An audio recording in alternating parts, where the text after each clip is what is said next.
kind of have people watching before we start talking about it. But welcome to No. the quarterfinals. I think we're at now of the KeyForge Premier League. I'm your host as usual, David Baron von Fabulous Lark. But I have a newcomer commentator today. I haven't commentated with him before at all. Do you want to tell me who's with me today? Hey, good morning. I am Brobnar89 coming in from very overcast California this morning. So I say good morning. It's not morning for you, but here I am. Yeah, it's very much afternoon, but yeah, it's very overcast here as well. So they've at least made it weather same, and collectively have There you go. decided we are going to be called Screech Bob-Omb for our team name. Um, There you go. That works for me. but yeah, so what we're going to do here is we've got the game coming up in about 20 minutes, but we're going to do a bit of a deck chat about the 6 decks getting involved today between our two competitors, which is JFilipeg and Siaka. And the first set of decks we're going to be talking about is your teammate Siaka's decks. That's right. It's a good day to be a bear. Shaka has just been on fire this whole tournament. I think he's dropped one game One game indeed, in yeah. the entire tournament. So yeah, he's just steamrolling through here. So Yeah. Jay Philippeg is a nice guy. He's very friendly. He's left very friendly comments on our videos and stuff. And it's gonna be sad to see him get stomped, but Oh, it's the way it's confidence. gonna go. Confidence from the Americans. You'd never know it. You'd never know it, hear it. But let's have a look at the that is decks. that is how we do it. Yeah. Let's have a look at the decks and see what is causing this confidence as we talk about BJ Nevernest of the Selfless Cavern first. And I think this is one of the decks that we saw in the previous round when we cast Sharka versus GJ999. And this deck, I mean, the speed it can get up to with, like looking at here, you've got your kind of your autoencoder, you've got your punctuated equilibrium to go with that, and you've got like a bunch of disruption in Dis too, Etton's Jar is one that you focus on, obviously, but with stuff like Infernuses, Snarets, Soul Keepers, Grim Reminders to bring everything back, you can just get some monstrous hands with this deck. And yeah, just looking at it, I just look. It's a lot of cards that would make my usual co-commentator Callum miserable to play into this. Yeah, and anyone too. Um, Ghost Talk with the Drekker in there, just get Mm, some extra bonus stealing value. Ethan's Jar is always really solid disruption, gonna mess up any deck. Um, as you say, the punctuated equilibrium and auto encoder is just a very solid chase combo. And then you got to look out for the Dynamo with a mm-hmm. sneaky QMEX Oh God, follow yeah, up. yeah, definitely. Yeah. So, if you're sitting at 5 when if your opponent's sitting if the pilot of BJ is sitting at 5 when the turn is passed, there's a good chance that they'll be able to sneak in an extra amber and be able to forge. Yeah, and I suppose with all the archiving from autoencoder as well, there's generally quite a high chance you've got at least Mhm. one logos card in your archive. Hopefully, one that you That's don't right. particularly mind getting rid of, like an opposition research. I could probably see Yeah. going to that Yeah. quite a few times. Especially if it means you get to sneak a key in for sure. Exactly. Yeah, and it's also just some excellent bursts in the Untamed. You look at your Volt's Blessing with I think that's 4 mutants in the Untamed and 9 in the deck total. So if you're playing against something that's non mass mutation, that can be a real big turn to get off there. That's right. Okay, excellent. So a good start there. Let's see if it carries on with EQ Chicassia La Malinconia de la Fogna. I've probably Oh, butchered very that, nice. but You convinced me. and obviously the first thing anyone is going to look at when they see this deck is, of course, the Martian Generosity and Key Abduction, the Jenka combo that we all know and either love or hate. Bit of a Marmite combo there. But we saw this deck played twice. Once it lost, once it won in the previous round. And the Martian Generosity isn't all that it does. It's got a lot of other things to go on as well. Definitely. That's right. I believe then the kind of linchpin to this deck, the secret weapon is the 2 Nepenthe seeds. So this deck has the potential to forge 3 keys in a turn. Mm. right? If you get off the Martian Generosity, Key Abduction, and then pull it back with the Pen Seed twice, and just uh, that was the first time I ever saw this deck in action. That's what happened to me. That's what Joe, the owner of the deck, did to me, and I'll never forgive him for that. Just flip the It was table, horrible. leave, push them over as you go out. Damn it. I mean, it was one of those things where like I thought I was winning. Like I was like 2 keys and like close to my third. And I like thought for sure I was gonna win. And it just like I didn't see it at all. And the combo came out of nowhere. And I was so like flabbergasted. I couldn't even be mad. Like I was just like, oh. Joe's also like the nicest guy. So Yeah. I was not mad, but it was really A impressive little to bit see. mad. A little bit. A little bit mad. But all of JFilipeg's decks have hard R in them, so I You wouldn't be do. surprised if he lets this one through. That's also what I was Because thinking. he's got tools to slow it down. Exactly. Yeah. I mean, I think the other thing to maybe to point out with this deck is you got like two Dusk Witches, and like Dusk Witches like can be a powerful card, but you know a lot of time it's like not amazing just because it's 1 power, quite easy to kill. But I think you've got to Mhm. look at in when you to combine the Dusk Witch with say like Stormcrawler with weirdly Shockworm and kind of Graveyard. You've got a lot of these like little cards that you really need to get rid of, or they can just kind of go Mhm. off and mess up your day. So I think it's a deck that like the Jenka definitely is very powerful and is going to make this deck really incredible, but like it's got a lot of other stuff too, and it's definitely a real kind of like more than the sum of its parts, I'd say. Yeah, there's a lot of little annoyances that you got to keep your eye on, or it could get out of hand. Indeed. Okay, and the third and final deck we'll look at is Guru F Zarvili. Now I believe this one has been banned almost every single time, if I'm That right in sounds right to thinking. me. Yeah. Let me just check that I am correct about that. It's been banned 4 times. Yeah, it's been banned 4 times to the 2 and 1 of the other two decks, and you can certainly see why, because oppressive is how I describe playing into this deck. Hmm. Hmm. You, Yeah.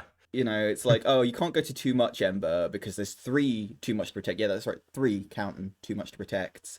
But if you go to too small amount of Ember, you've also got like Infernuses, E-Dies, 3 Exhumes to bring back all those Infernuses slash E-Dies, like a Mhm. Hugger Mugger, even if you're feeling nasty. Like just so many different things that can like you kind of need to go to like 8 or 9 to even have a chance of forging. But then if you do, you're gonna get too much protected, back down again, and it's very much a nasty situation to be in. It feels like playing into this Mhm. deck. Yeah, it's got the Neutrino Shark reassembling automaton combo, Oh and those Azums no, can also yeah. I didn't Yeah, even so it's notice just that. very Oh god. yeah, just eliminate everything on your opponent's side of the board, and the 3 Exhumes make it that much more, likely that you'll be able to pull that off. Mm, Dr. Millie, as well, giving you some efficiency, and Daughter gonna make it a little bit easier to, find those cards when you need them. yeah. Um Yeah, just really solid value. You look at the doubles and triples that show up that appear immediately, and they're all cards that you just like are horrified of. Yeah, I mean, Uh, even stuff like Wormhole Technicians, like not always the best card, but in this circumstance, just great just to reap, get a useful card in your archive, and like play with that E die, like get stuff that you just want to get ready to use next turn. It's just so there's just so many moving parts that just kind of keep mhm, advancing you further and further. mhm. Yeah, Guru is a monster to be sure, and like you said, like usually when you're playing against too much to protect, you're like, okay, hold off the burst, wait until I see it, or like force them to do it, or it's like too late. Mhm. And I've already got up to my like third key, but it never, you never get off of the potential too much to protect play. You No, know, like you constantly the entire game are going to be worried about too much to protect. So it's exactly. just Yeah, brutal. exactly. No, I think of the three, this is the one that I would hazard a guess that will be banned. I think the other two Mhm. you can kind of like play around a bit more. This just I don't even know what I'd do against this Yeah. deck. I'd just be like I don't know. I just cry a bit, I think, and then concede. Yeah. A quick key forge. We neglected to mention the obsidian forge, which Oh, is I did need to get to mention that. Yeah, yeah, yeah, which that's is when you like know it's a there's good a deck. It's like, oh, Obsidian Forge. Oh yeah, I guess that's there too. with 3 By the way, exhumes as that's well. also there. Yeah, yeah. Which how many creatures in here? 17. Mm. So yeah, Yeah, decent I think decent number of creatures to be able to pull that off. the only So trouble is there's a couple of creatures that I think you have to be careful of with Obsidian Forge. Reassembling automaton I know doesn't count towards Obsidian Forge. Bad Penny, I'm not sure if uh, that one does either because it's destroyed, return it to your hand. I don't know hmm, if Bad Penny counts towards Obsidian Forge. I've not come across that interaction before, but it might not. interesting. You've got the collar to make up for it on the Yeah. other end. Oh, You you can definitely collar do. when I mean, even if you're not forging with Obsidian Forge, you can just collar someone's creature, then Obsidian Forge just to destroy it. Just like, uh-huh. it's like, Just mean. just be extra meat. Yeah, collar subordination and borrow, like those kind of cards. I hate them so much whenever I'm playing them. I'm just like, no, I needed him for stuff. Give it back. That was mine. Yeah. Okay, so yeah, 3 excellent decks there from Siaka. I can see why you've got a lot of confidence in him, but a lot of people in the chat have been supporting JFilipeg and have confidence in him. So let's have a look at his decks and try and see if that confidence is well placed or not. Yeah, he's also an excellent pilot as well. So I'm sure it'll be a great game. Mm. It'll be very close when he loses, I'm sure. So let's see. Still have my faith. Yeah. So the first one we're looking at here, much improved Noir of the Subway. Mm. Excellent name. Um, I am totally new to these decks, so here is my very, very first impression. Double bow with 3 Stirring Grave. That is great. I have a deck that has that as well. This actually reminds me a lot of my really great deck that Aviator was running in this tournament. Oh, Um, yeah, so that's just like, mean, recur those bows, keep bringing them back. Excellent. Double Lost in the Woods going to help you keep bringing those back as well. Reclaimed by Nature, that hard R I was talking about, is going to be a good counter to EQ. Take out those Nepenthe seeds before they can get value. yeah. Key Frog in here for that sneaky cheat. Yeah, and Uh, Key Frog was like some good ways of activating it too. You know, you've got a Savage Clash, and mhm. like if not got like you really want something like a Gloriana's Attendant to have something smaller than a Key Frog, make that Savage Clash really pay off. But with like a Dark Fairy, Right. you have a decent chance. And Bone Nithings, people might want to leave them on the board because they don't want to put them in the grave for Stirring Grave to hit. So yeah, a lot of kind of like niggly little things to come about. Harvest Time, also an interesting one. Harvest Time can be used as artifact removal and could be a good way That's of right. getting rid of both Nepenthe seeds if they're on the board That's too. right. So that could be an interesting one, definitely. And of course, it purges them, not just destroys them. So no getting them back with a Glimmer, for example. Of course, Ethan's Jar could just shut down uh, the Martian generosity in the first place. So Yeah, another possible pathway there too. yeah, And yeah, the Key Frog, like it might be a little bit tricky to pull off with the Clash. You do have the Penny, the Rad Penny, who will obviously keep coming back. So exactly. Yeah, and I think it's one that again, it's kind of similar in the Bone Eye thing. People are going to be like a bit reticent to just destroy it because oh, it's going to go back in the deck. I might leave it there. So hmm hmm yeah. yeah, Also, and this deck has a Pincerator as well, yeah, which will help I was you. just about to say that Pincerator is great Yeah, again with that Red Penny, but also with that Key Frog. You can play that's the true. Pincerator, leave Key Frog on the flank, and end of your opponent's next turn. That Key Frog's going to die unless they do something about it. I wonder now that you mention it. Oh, okay. So oh, interesting. There's actually 3 of the damage pips in the deck landed on the 3 untamed cards that have pips on them. So Oh, you so could you actually pip did, out your Key yes. Frog as You well. could indeed, yeah. And with the Vault's Blessing too, got Mhm. quite a few mutants in there. You got Dark Fairy, Fandangle, Pismire, and a Xenobeast. So that's 4 mutants too. Definitely could see that Right. being used as a bit of a finisher. Yeah, so you'd have to be sure that the Key Frog lives through the Vault's Blessing damage because the damage would happen before the play Yeah, I effect. think you go Vault's Blessing and then another damage pipped thing, whether it Right, was Lost in the Woods or the Pincerator or something, yeah. exactly. So yeah. great deck here. Gambling Den as well, which is worth mentioning. I don't know if it will actually get played, Yes. but it's a super fun card that I really hope does get played because it's one of my favorites. Yeah. And Master Plan. Ooh, Mm, yeah. This deck looks fun. This yeah, deck looks very fun. but a lot of Excellent. people in the chat saying they can't see that surviving the banning process. But let's have a look at the other two and see if maybe we'll agree with that by the end. So Countess Bentactwiz Holmes.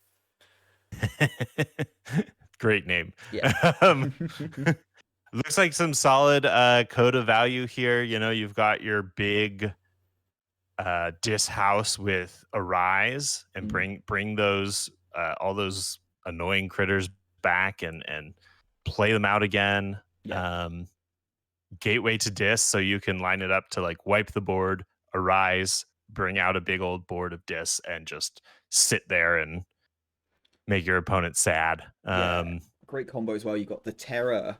So you could have to go the Terror, Gateway to Dis, play Drumble, play the Terror again. So you're getting quite a bit of Ember there yourself just by making sure they That's have no right. Ember. Yeah. Also, Charette can be quite good with the Terror as well. A lot of the time, like you just kind of like there's not many amounts of Ember that you can be safe from an Arise play getting get the Terror some value with this deck. That's true. Yeah, Drumble and Charette are a mean pair to have Mm. together there. Also, just looking at the shadows here, a customs office is a really strong one, especially against a deck like the Genka deck. You want to get those Hmm. dependencies out and you want to get them out like kind of more than once. A lot of time you got a glimmer.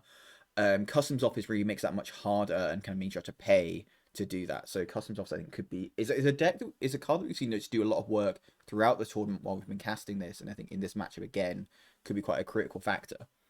That's right. And this deck also has Grasping Vines, Mm. so that could get some extra value off of that customs office. Like, do you play your play and pay your Nepenthe Seeds, and then they get Grasping Vines, and you have to like pay again to play them down? Like, yeah, it's a tough one.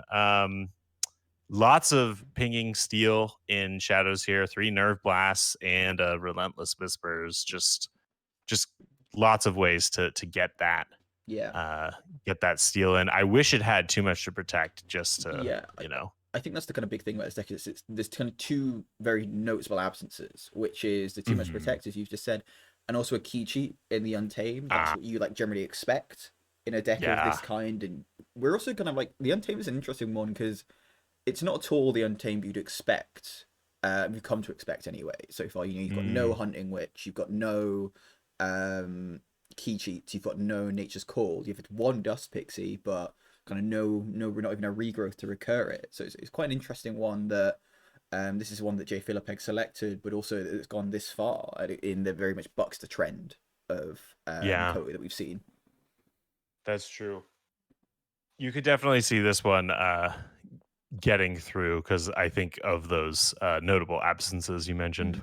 Yeah, but I think it's got a good chance. I think we like to move on to the third deck. I think all three have got a good chance of kind of dealing with a lot of Shaka's decks, as you got Muffin saying in the chat. All three have a large amount of artifact control, and They do. Hmm. it's just ready to kind of respond to stuff like that. And this Jar deck that I think a lot of other people would have had to ban because they don't have that answer. Right. And it's I wonder if that was a very intentional choice on JFilipeg's decks part to bring Mm, all decks with hard R, because you don't that's a notable absence in a lot of yeah, triad picks. And if you just ban the one deck with hard R in it, then you know your Heart of the Forest deck is going to do pretty well. exactly. Yeah, no, I think that almost certainly was a deliberate choice by Jake Philippeg. Hmm. As we move on to his third and final deck, der Eiskönig des Funkels. That was the worst one so far, I think. But we I'll actually leave the German to you. but in English, the name is quite delightful because it is the Ice King of Sparkles. Oh, that's nice. Yeah, it's Yeah. adorable, isn't it? And this So is the first thing I noticed about this deck is 3 Ludos. yeah. Um but there's just not a ton of like creatures that are okay. So there's the tribute. So that's a Mhm. good way to like delete a bunch of your opponent's amber, but there's not a lot of sort of the typical creatures you would see with loading up on Amber here. There's not, but I actually think that the creatures that you are going to see loading up on Amber are actually going to be quite powerful. So you've got, like, say, Retagalims, which can, like, end up in a situation where they end up with a lot of Ember on them. With, like, say, you've got a Golden Spiral down, your opponent's, like, got 12 Ember in their pool. You can Retagalim, play it, reap with a Retagalim immediately, and put their key cost up to 12. Having a Ludo there just to kind of, like, stop that. It's also the kind of thing where, like, having multiple Ludos means that if you put stuff on a Ludo, you still lose that Ember, which is pretty nice too. That's a good point. Yeah, that's true. But interesting, like, you have a Logos here, but only 5.9 speed, so not a fast Logos, but definitely a useful one, I'd say. You got your double E dies, got information exchanges. Mimic Gel is a great card. You don't see it too often, but basically it's play this creature, make it the best creature on the board, fundamentally. Yes. And also with another Titan Guardian, one thing I've done quite a lot is Mimic Gels a Titan Guardian and made 2 Titan Guardians. I do that sometimes with a deck like this that is very fun and makes the other person very sad. Get lots of draw potential in there. Yeah. This is it's lots of key cost control in this deck, so you definitely are going to see some expensive keys getting forged, I think. Yeah, I mean, you look at 25 enemy control in this deck, and it's just in every house too, right? So you've got like the E-Dies and information exchanges. You've got your classic Saurians, make your keys cost a lot, and then you've got your Shadows with double Ronnies, Manchego even, and with a deck that's not too fast, might even be able to get that to pull off. Brenda Fanatic, Right. not a great way to kill it in Shadows, but kind of in other houses, some good ways. So, yeah, like, and the double Ronnies are going to pair very nicely with the key cost control. Stop your opponent from forging, and then slide in with the Ronnies and get some big stealing off. Exactly. Also, one card that people might not have seen because it's quite a rare one, it is an anomaly, is Lateral Shift as well. Yeah. So look at your opponent's hand, play a card from that hand as if it were yours. So good. So good. Yeah, arguably one of the best cards in the game. Like, my first Worlds Collide deck had a Lateral Shift in. I was very excited when I got it. It's the only anomaly I've ever gotten. And I was like, this is the coolest thing in the world. Unfortunately, that deck didn't prove to be very good. But yeah, well, I mean, that's the thing about the anomalies, right? It's like but it's very unlikely that you'll get one in actually a good deck. But in this case, very clearly JFilipeg has. And I think the thing is, we talk about stuff like Ettin's Jar, for example. We talk about stuff like that Martian Generosity. All these cards that we're saying are really great. Suddenly, you're not as comfortable just holding that as much as you would be in the past, because you're just like, he could Lateral Shift this, and especially with an Ettin's Jar, he might just keep it forever and really mess up my day. That's true. Yeah. Definitely have to look out for that. It's going to change the way you're thinking about the way you play the game. And with 2 Hawks in here too, again, just like we were mentioning, all that hard R in all of these decks. So just punishing artifact dependent decks. I don't think any of Shaka's decks are super artifact dependent necessarily. EQ can still do some nasty things without the Nepenthe Seeds, but it's not what you want to see. So I would ask you who you think is going to win this matchup, but we've already heard you're very much in the Shaka camp. But of the 3 then, if you were banning, if you were Shaka, which of these 3 would you be banning, do you think? Sorry to everyone's ears for that exasperated gasp. Geez, it's really tough. It might be much improved, because I think Ethan's Jar and the hard R coming at all your you have to assume you're playing EQ, right? And so having Ethan's Jar and the hard R coming at you from both sides, it's just a lot. And then those bows, like, again and again, is brutal. Yeah, I think I'd agree with that. You've also got kind of stuff like the Mark of Dis, which when you're playing that kind of deck that really needs to be like getting that Martian Generosity off at the exact right time, that can really just mess you up completely if you're not careful. That's right. So I don't think we even mentioned Mark of Dis. Yeah. Yeah.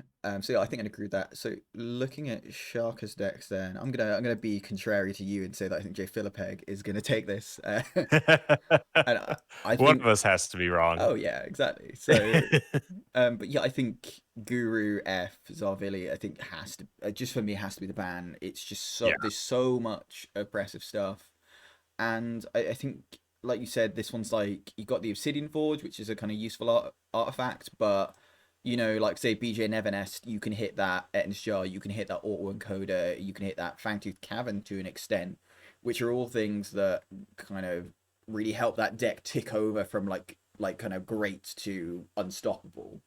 Hmm. Whereas I think Gurus are really, I don't know how you stop a lot of the stuff in that deck with deck JFilipeg has. Yeah. Yeah. I think that's right. Okay, so I think the We've got players we've got we bans. have bans. So were we correct? So yep, Zarvili was banned, and And as was Guru. as was Guru. So we were indeed correct, and we're going to be seeing EQ versus Iskonig in the first game. All right. So let's Excellent. flip this onto only show new games. What I'll do actually is I'll make sure I put it on large cards, which I do. So I usually sometimes don't, and then forget, and then have to switch it mid thing, which makes me look very professional and confuses the We're all players. consummate professionals Yeah, here. it confuses the players more than anything. So I like go in the game, then disappear briefly, then come back, and they're like, "Is everything okay?" And I'm like, "No, yeah, it's fine. It's just technical difficulties." The technical Oh, that's difficulties are right. me Because you being an can like idiot. uh um I mean it's still early morning here for me, so that can be your excuse. Robnar's not awake yet, so I messed up. But yeah, we're all good. So both players are in the game, and we are awaiting the beginning of the game. Uh, uh, As of course, this is gotta find out the password here. I guess I could guess it. we have some cheers in the chat for JFilipeg. It seems the chat is very much behind JFilipeg here. That's all right. They can be wrong. That's fine. I'm very generous. It'll be a great match. It'll be a good match. Exactly. The real winner here is Keyforge. I think we're ready, yeah? I think so, yeah. Well, All we do right, have I'll some let them support for know. Shaka coming into the chat now.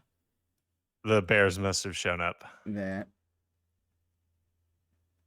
Here we go. So we have JFilipeg on the top of the screen playing Der Eiskönig des Funkens. And we have Shaka on the bottom of the screen playing EQ Circassia La Malinconia della Fortuna. And we are going to see mulligans from neither players as JFilipeg is going to make the first move. So here we are seeing that lateral shift we were talking about. That's going to be a threat for Shaka the majority of the game, I'm assuming. Even if he gets it early, he probably holds it for the right moment. Maybe even putting it into his archive with the Jar Google. Yeah, or maybe having me asked to play it on a subsequent turn with the Jar Goggle. Yeah, yep. We're going to see Sanctum first, a Lord Golgotha, and a Maruk the Marked coming on down. But that's it. Not the most explosive turn one. Yeah, a little slow, but maybe laying out some board control.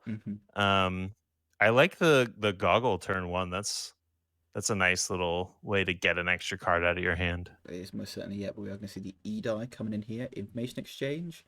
Not actually have anything to steal there, so not the ideal time to be playing that, but just clearly thinking it's worthwhile. And then just a Reap with the Jog Goggles. So both players quite cagey openings here, nothing too explosive here, nothing crazy, just playing out some cards. Moving along, yeah. Ooh, discards the key charge. Very early on. Yeah, dead weight here, I think. Yeah, and I suppose with a Glimmer, less of a concern to do that than it would be in other decks too. Can bring that back if needs be. Right, and I don't think EQ key charges very much. I think No, looking, there's not much burst in the Ooh, so Nature's Call on Jogoggle there is going to mean that Ronnie Wrist Clocks that was under it gets discarded rather than put into the archives. So that hurts. That yeah, hurts. Yeah. yeah. I mean, as we kind of briefly mentioned in the deck chat, JFilipeg's decks, all three of them, not got much speed to them, not the fastest decks. So losing a key card like Ronnie Wrist Clocks can be particularly painful because it's unlikely you'll be getting that back anytime soon. Yeah, Shaka's happy with that, to be sure. Mm-hmm. Ludo with the Scudam on it. None of this amber is going back. That was mine. They'll never see it again. And we can see Mars here. Is it generosity time? Probably not this early on, but who knows? Got 3. You want? I think with the pip on it, that would give you 4. Yeah. Not ideal.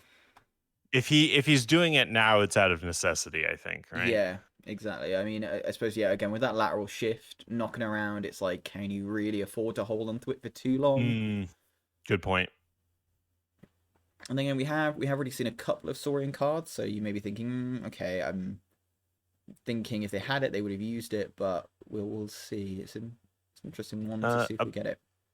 About the wording of lateral shift, is play that card as if it were yours, so it goes into your opponent's discard. Yes, it will also go to your opponent's discard. Yeah. Okay, so they don't get a chance to use it. It's gone. It's just gone. Yeah, exactly. Okay. Yeah. Interesting that he's damaging the Gallum and not taking out the Edai. Oh, there we go. I think we're now seeing Entropic Manipulator, possibly to put this on the Ludo, or just I see. It. Okay. Okay. So wanting to take the 1 damage on the Edai. Ah, very smart. And plays the key abduction. And there's gonna be the Edai after the key abduction. Very nice. Oh wow. No generosity. 5 Ember here for Siaka. But Logos is going to be the house. And there's Information Exchange. Going to steal 1 this time. Master the Theory just for the Ember Pip. There's the Jogoggle coming back down. Maybe this time it'll get to archive or play the card under it. Who knows? But a lot of Logos coming out early from JFilipeg. So you got to think that Shadows and that Saurian to an lesser extent going to be charged up here, ready to put some cards down. But we are seeing a full moon. They're everywhere. He's going to take out that Jogoggle. I don't know what was under it, but I'm sure we'll find out later. And we do have a Dusk Witch as well. Ooh. So there's an interesting decision here for Siaka, which is, for JFilipeg rather, do you try and stop this first key? That's right. Or because if you take Siaka down to 5 here and he has that generosity, this is a really bad time for that to be coming out. It's really early on. You're getting a lot of cards. You're gonna be flooding the board, but obviously don't want to let him get 1 key early on because then it makes it much easier to kind of get the second key later. It's a gamble, to be sure. We know that the key abduction is in the discard for Siaka, so there's not so much of a threat of him doing generosity and then forging, but still having 14 cards in your hand is still pretty good, even if you don't get to key cheat. So it's also, he probably does not want to let that happen. Yeah, it's also if he reaps here with Stormcrawler and Beambuckler, he goes to 8, so he'd be able to draw his. And then with the 1 from Generosity, he would draw 2 more cards from discard as well at that point. Oh, that's right. Yeah, he would flip. We are going to see Shadows here. So you're saying there's a chance? Yeah, I'm thinking we're going to see the stop, I guess. The Logos chant. There's Brenda Fanatic. Okay, so maybe you're going to see a Ronnie Wrist Clocks here. I could see. Nope, just gonna let him forge for 6 there. Okay. Yeah. But that Dusk Witch is still alive, though, is the big concern. And going into Sanctum. Right. Which I think is probably why we saw the pause from JFilipeg there, considering, do you take out the threat of the Dusk Witch, or do you say no Martian generosity for you? And I see a line bouncer. I'm going to make that Dusk Witch even harder to kill now as well. Mm-hmm. And the difficulty of putting the Bren down at this point is too that if you kill the Bren now, Shark is only going to steal one. Get Yeah, one stolen I from think him. So and if you fight with the same Maruk, then it's not even going to let him force that keep because you're going to catch one with the Maruk, steal what, let one get stolen. JFilipeg still on 5 Ember. that's right. Yeah. Although is the Logos plant. It's after a player chooses Logos as their active house, or is that before or after the key step with the Logos plant? I believe it would be after, right? Because your key Yeah, step is before you choose house. it is. Yeah, so yeah, couldn't even get with the Logos at that point. So then I think you're right. I think we'll see the marked maybe oh, Oh, and Prince Derek oh the no. Unifier going to get that 3 Ember because there is 3 different houses on the board. Got Untamed, got Value. Sanctum, and Mars. And there is Okay, yeah. the fight into the Prexus Ludo, getting that off the board, leaving alive the Brand the Fanatic though. And yeah, he's back onto Interesting. check straight away for Shark. A big turn there. It's an interesting choice. I wonder why he didn't, because he could still have stopped the Oh, forge. here's the So I'm lateral wondering why he shift. didn't. Oh, And there's the Master oh Generosity. no! Oh no! Oh no! Calamity for Sharka there. Oh, that is not what he wanted. And that was the That is perfect not time for what he JFilipeg wanted. as well. Draws 10 cards off of that. Gotta think he's hoping to have hit the tribute there too. Stomps the Dusk Witch. No more of that. Thank you very much, says Yeah. JFilipeg. Plays a Yeah. Ludo. Right, Gallum going to increase that key cost. And suppose, yeah, now when you've not got that much generosity to worry about, suddenly you're feeling a lot more comfortable if you're JFilipeg. Yes. Yes. That's Shaka is in hot water now. yeah, that's all she wrote there for that turn. But looking at a big hand here from JFilipeg. And yeah, And a solid board to boot as well. exactly, yeah. Yeah, because not great ways of dealing with that Ludo without first having to chunk through that Tricerian Legionary with the 6 Amber that's going to go away if you do. Yeah. Because we have already seen the Nature's Call, which would be the kind of ideal. I don't really think there's much else that can deal with it, as far as I think. Because Lord In Golgotha terms of doesn't like do enough bounce or anything. damage. Yeah. We're going to see Sanctum come in here. And of course, if you do hit it with the Lord Golgotha, you are going to hit the Brent too. So excellent placement here from JFilipeg, actually really tying Shaka in some knots and making it difficult for him. We're going to Blinding Light to stun the Saurians. That's good. That'll slow him down a bit. It certainly will, yeah. I suppose the only thing with this is you've got to think, is he really going to be choosing Saurian anytime soon? You know, you've got all of those cards in hand that we drew off of that Martian Generosity, or Saurian Generosity, maybe we should call it. You know, maybe you got to think he's maybe going to want to go Logos or Shadows sooner. Yeah. He's at least shutting down the Gallum key cost Exactly, yeah. effect there. So that's very, very true. But yeah, Sharka. it's gonna reap out with Sanctum, maybe. I think I don't see fighting into this board, right? No, I think that's unlike. Yeah, I think reaping out with Sanctum probably. I mean, I always want to reap out with Sanctum. That's like, you know, that's the thing that I always try and do. But yeah, I think in this case, it's very much the sensible thing to do. Uh-huh. Yeah, I mean that'll get him up to 10. Yeah. So that's pretty good. And with the Gallum shut down, he's well on his way to his 3rd key. So he's definitely not completely broken by the generosity steal there, but we'll see what Filipeg's able to respond with here. Yeah, it's an interesting one because you got to think maybe like so maybe the Sylveon could have been in play just so you can obviously remove the stuff from the Gallum, then use a Golden Spiral to increase the key cost, but is going to be going for Logos here.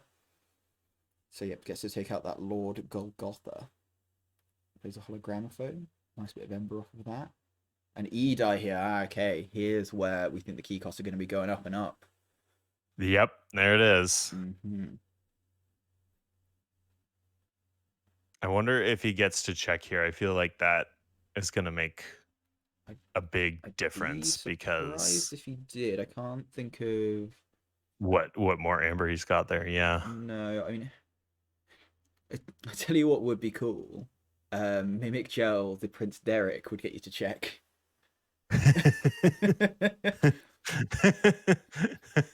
That's interesting. Yeah. Oh wow. Yeah. We might see that. Yeah. If you, I mean, I'd love to see it. If that happens, I'll be over the moon. I don't know if we will, but yeah, I would do it. Things you don't tend to say is Mimic Gel, the Prince Derek, the Unifier. He's considering something. Yeah, So I really hope it's that. So I look super smart because I feel like that would be pretty like if you have the mimic gel, you would like that would be a pretty obvious play to yeah, make, right? Unless you're I gonna mean, do mimic your brand, maybe. or maybe like the Gallem or the Edai would be the less banter play, but probably the smarter play. Oh yeah, we see it mimic Oh, the Edai. Edai. Damn Okay, it! interesting. Yeah, yeah. I mean, if I you mean, can't it's probably the sensible choose between play, four, but yeah, it makes sense. It makes sense. I don't know. Maybe it would have been better to let him forge for 9 though, I because now he's got the chance to. to like fight Uh, both of those Edais off the board in inverted commas. sure, the proxy Edai and the real one. Yeah. Yeah, I mean, I don't know if he would have had a way to knock JFilipeg off the check there as well. Because you've only Yeah, really I'm got not the sure. Maruk, and there's no way of adding armor to that. So, yeah.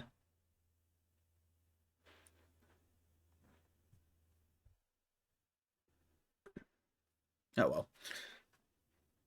Who knows? Maybe he just didn't spot it. He hasn't got the 2000 IQ plays that I have. I'm sure he did. Just that was probably what the reason for the big consideration. And Yeah, yeah, I mean those are I think they're both valid play yeah. Oh, choices to completely. be Yeah, sure. yeah. So I think it's the kind of thing where like you really don't want to let Shaka get that second key because although we have already seen the generosity and the key reduction go by, it's one of those things where you never know. It's 10 cards left in the deck, could always draw back round to it. You want to kind of Yeah. like stop that second key as Yeah. much as possible. Yeah. Especially with a deck like this, yeah. Mm-hmm. Shaka From taking a bit Shaka. of time to think. He has gone untamed though. So going to play Glimmer. Oh, and you've got to think Generosity? generosity could be coming back around here. JFilipeg only has 2 cards left in his draw, so we could see a come back around to lateral shift, which would be really disappointing for Shaka. That would be brutal, yeah.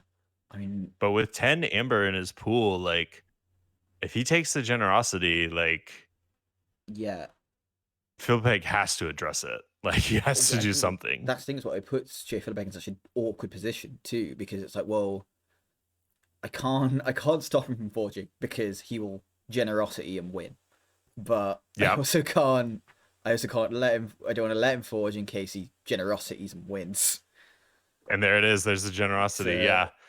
It's a conundrum to be sure. Oh, definitely. Yeah. I mean, that's maybe what the kind of like the time taken here for Shaka was. It's just that maybe I'm not going to see a great untamed turn here, but thinking it's worth it to try and get that generosity back in hand. 2 damage onto the Hapsis. Slow it down. Yeah.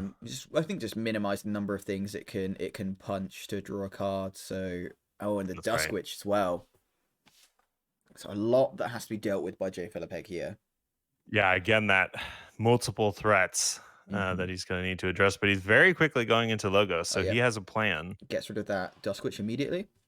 No messing around. Yeah, none of that. Hologramophone, yep, onto the Hapsis. Gonna hit a Beam Buckler, draw a card. And it's interesting because he can just let Shaka forge for 10 here. He just needs to run an Edai into something, and that will force Shaka to forge. Which I think, which is what we do see happening right here. And that makes sense. Is going to go to 6 as well. Not ideal though, because obviously that Maruk the Marked can fight into something and knock him back off check.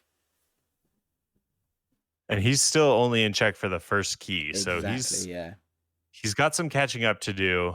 Um, but you know, he's puzzling out Shaka's, like he's countering very well Definitely to is. Shaka's plays. So And it's just not played that many cards, unfortunately, so hasn't drawn his deck back around. I would have said maybe trying to like kind of get back around to that lateral shift, kind of like mm, hurry. And oh, there's a doorstep to heaven oh, too. well timed. Yeah, Yeah, so I've got to think gonna see Maruk fight the E-Die here. mm, I would assume. bringing that key cost back down. Hmm.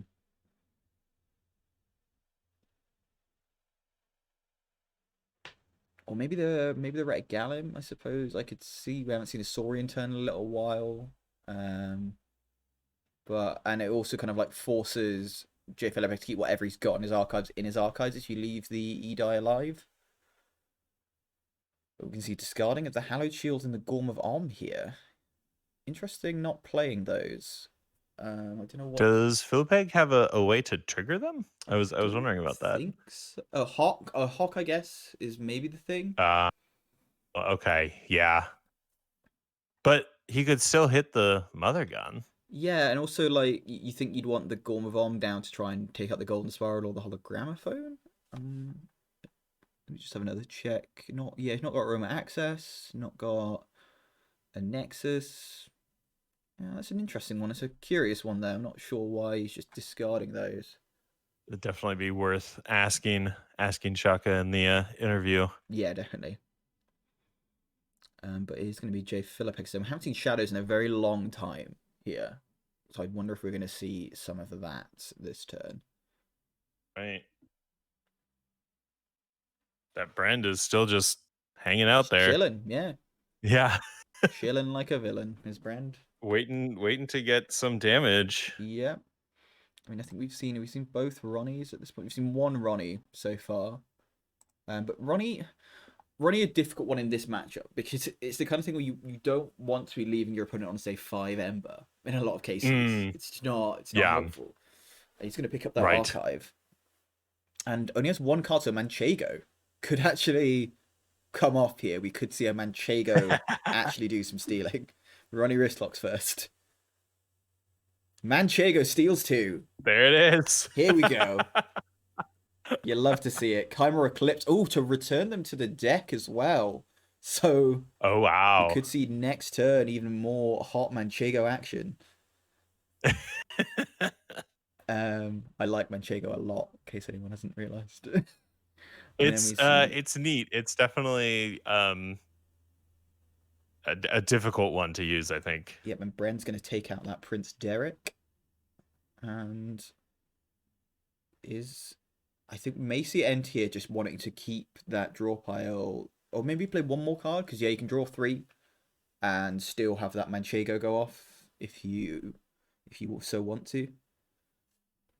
Or maybe Right. he's just not thinking as much about the Manchego as I am. It's probably more likely. Well, that would be his mistake.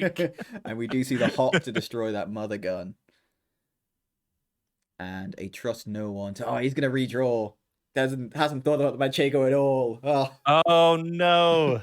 He missed the Manchego play. Possibly thinking he can't get enough Ember for Manchego to go off anyway. It's pointless, I say. He's already stolen all the Ember anyway. Yeah. So. And yeah, with that J-Vinder as well, you can reap with the J-Vinder to do a bit of stealing too. That's right, yeah. Get that glimmer. Simon to return Maruk to the top of deck could be a really strong one too. It is on the flank, so can do that attack. A lot of cards here that I'd normally write off as being not that great are really covered off. Like Simon is a threat in this game. Like, oh man, that Simon could do anything.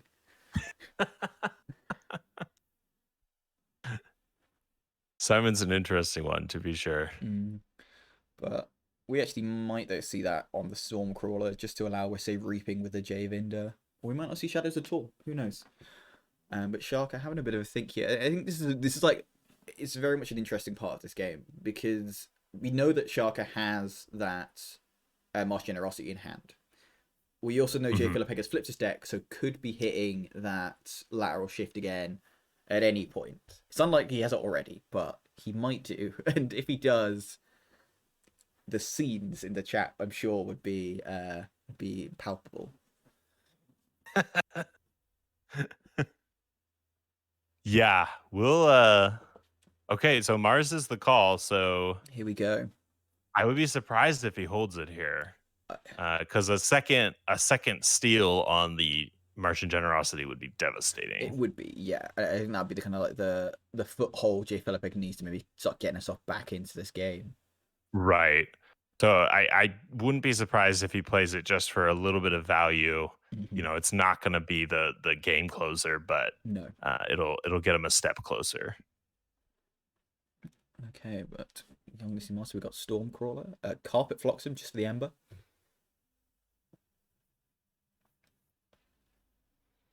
And then maybe we're going to see a Reap with the Stormcaller. And is there any more Ember Pips in? Oh, Hypno Beam. Oh, onto Ooh, Brand. yes. Oh no. Oh dear. Oh dear. Ooh, wow. He's really wishing he had that mother gun now. Yeah. Clutch Mother Gun play. Mm-hmm. And yep. And then yeah, Bye, gonna hit that Simon. Simon. And You we got to take see, care of it now, right? yep. Because of the brand. And Yeah. there's that Master Generosity. Only gonna get 2 cards off it though, but he's gonna get the Mars Needs Ember. And of course we do still have, we are gonna see first key for JFilipeg though, and we do still see that for Vexus Ludo. So Martin Needs Ember less good than maybe would normally be. Yeah. But yeah, that's pretty devastating for JFilipeg having that Brand Hypno Beamed. Yeah. I mean, excuse me. Shaka at this point doesn't need a massive play, right? He just No, needs to squeak it out. he does, yeah. So yeah, I think that was a wise choice. Like, get through some more cards, just remove the threat of the lateral shift into Martian Generosity, Yeah. move things along. Also get Master Generosity back into the discard before it flips too. I think definitely Mm, would have been something I'd be thinking of there. Just yeah, it's worth it just to get a little bit of extra draw and then yeah, but we are gonna see a Titan Guardian and an Edai come down. Hologram phone. I imagine either the Ludo or the Edai. I'd maybe go with the Ludo just because you've got deck flipping soon. mm, That Nature's Call could start to be a bit more of a threat on the horizon. that's a good Um, point. Yeah. but we shall see. Can we have a bit of a think here, deciding what to hit with the hologramophone? Um, so I'll be surprised if it Yeah. wasn't the Ludo. But It is a bit of a shame to see the no, it goes generosity. for the J Oh, and Vinder. Vinda. That's not Okay. what I would have expected, but there we are. He's got some plan. He's Indeed, thinking he's a man something. with a plan. And so, Yeah, it's a bit of a shame to see the generosity for low value there, but it's because he brought it back with the glimmer. mhm. But I still think it was worth it because he forced JFilipeg's hand Yeah, by bringing the glimmer back there. yeah, definitely.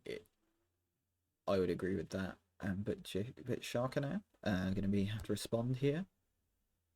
And yeah, just a lot of things to consider here. You know, you've just played quite a bit of Mars, so I think we're more likely to see, say, a Sanctum or Untamed turn. But we are starting to get the kind of closing stages of what has been like quite a cagey game. I feel like I think both Hmm. players there's been a lot of kind of like playing around their opponent rather than necessarily advancing their own kind of things as much as they may would have liked to be doing in a lot of cases. Yeah, yeah, I think that's right. I'm wondering if Shaka has a way to trigger the Brend. Now would not be the ideal time with only 2 amber down, but like I said, he doesn't need a giant play. He just needs to squeak it out. The only thing I can think that he has is Entropic Manipulator, which we've already seen. I can't see anything else that deals direct damage to his own creatures. Yeah. You say as the Lupo comes down, which only hits the enemy creatures. So, Yeah. and the Yeah. That's why I was very careful about what I was saying there. I was like, yes, yeah, I noted, I noted. Well, you're gonna see a double hawk, both the pent Oh, seeds. Oh, pow oh pow. no. Quick fire. That was Oh brutal. man, that hurts. That And there's the really hurts. Manchego, but no stealing this time. Ronnie wrist blocks the steal one though. Followed him straight out. And JVinder gonna just reap here, dealer damage somewhere. Yeah, he's not going to be able to take anything out. Shaka cleverly fought the glimmer off the board. But JFilipeg up to 8 Ember. Callum saying this could be one of the craziest Yeah. comebacks he's seen, and I definitely agree. This it seems like JFilipeg is making a late fight back. We are going to see Sanctum coming out here though. Yeah, he's definitely crawling his way back. Maybe we'll see a doorstep here. Could be the one. Can't think. That could be big. Blinding light, in fact, and he's going to hit those Logos creatures. Sanctum is still stunned, or Sarian is still stunned from the last blinding light. Yeah, he just never hasn't played Saurian since. He's just been like doing other things, really. Yeah. I'm going to see a gray. I would have. Oh no, Maruk the Mark works different. I was going to say I would have thought you'd fought with the Maruk the Mark first, but no, because that is only the armor that it blinks off, not each time it fights. But sure, yeah. Maybe use the Lupa the Scar to take out. I don't know what here. I know. Gonna go with the Brend to kill the Manchego. Poor Manchego.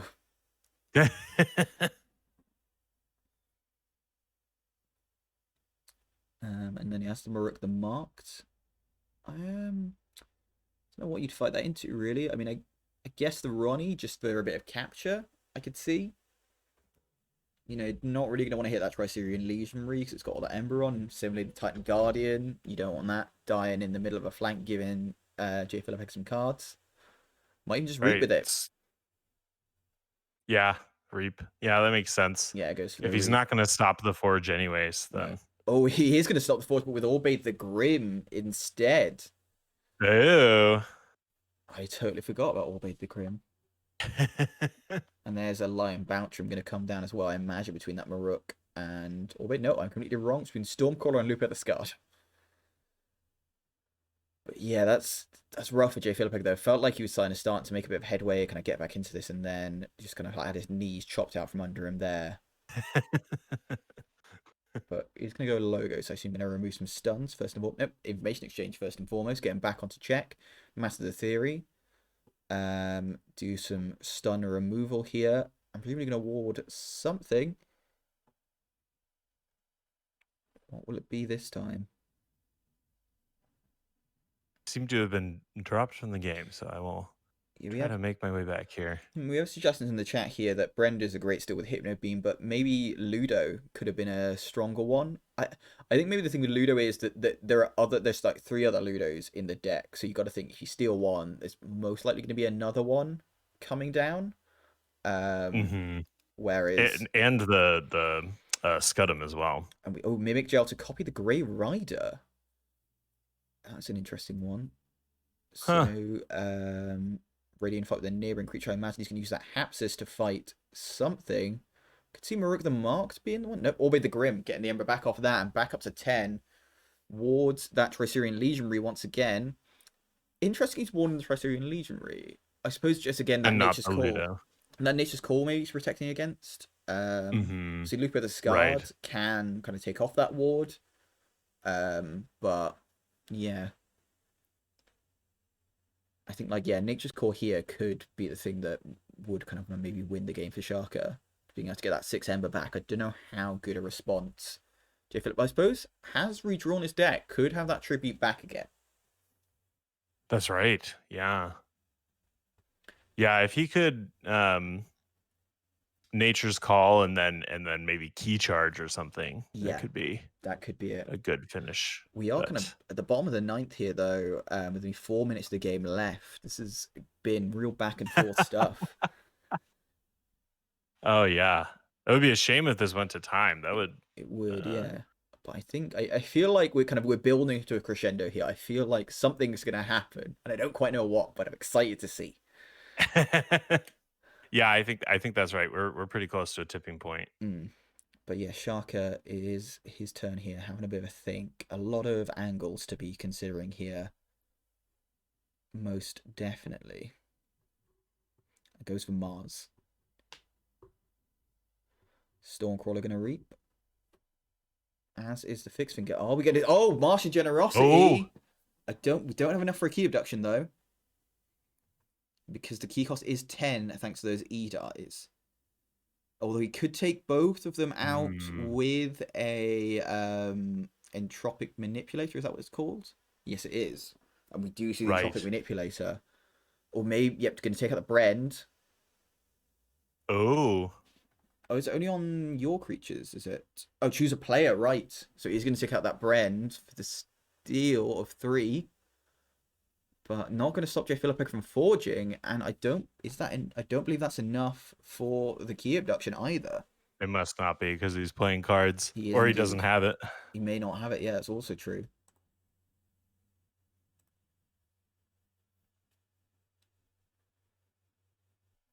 And as you can see, the proliferator coming on down.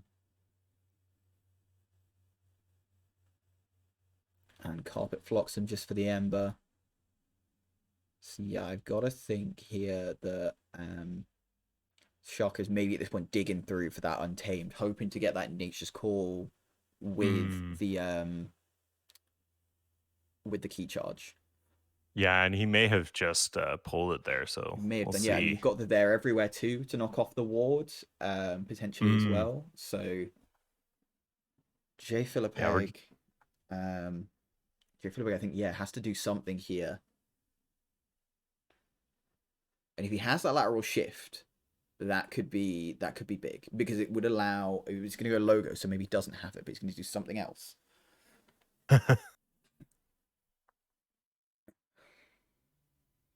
Does he have any other archiving support to help drive the key cost up? I guess it doesn't matter too much at this point. Going to go for the Thorium Plasmate first. Moves the Lion Boutrum away from that Stormcrawler and Lupo discard. Fights the Proliferator with the Hapsis. Titan Guardians fight Lupo. Going to draw a couple of cards here. And then maybe he's going to use that Grey Rider Mimic Gel to fight again. I maybe think hitting Lupo, just forcing Shark to have both They're Everywhere and the Nature's Call and the Key Charge in hand is possibly what I could see. But I don't know. It's just whether he can get to... Yeah, if he reaps with the Grey Rider, he's on 5. So can he get to check here? There it goes. I think it's the big question. And he's going to ward that E die. Okay, so... Not in check, so Shaka has a little bit of wiggle room. He does indeed, yeah. With both those E dies warded.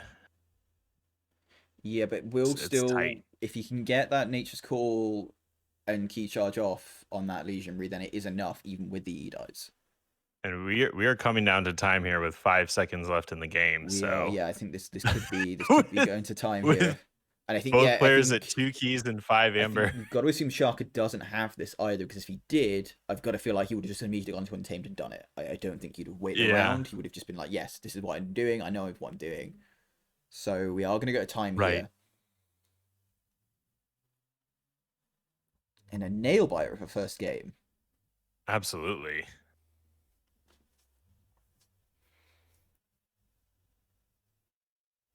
Another from Shaka. Understandable. Definitely. So I'm just trying to think. So Shaka knows here he has to get, because obviously JFilipeg can get one more turn after this, and then we're going to go to end of time procedures. So if you're Shaka, you probably have to get as much Ember as possible here, right? Yeah. If he can't close it out with the key cheat, then that's the play. Yeah, and JFilipeg not in a great situation to be getting Ember himself, really. Like, he's got a big board, but a lot of it's stunned. A lot of stuns, yeah. You've got, like, you can say that fight with I think, not quite enough even to fight with the Hapsis and the Jar Goggle to take out the Maruk. and seeing some maths being figured out by Siaka.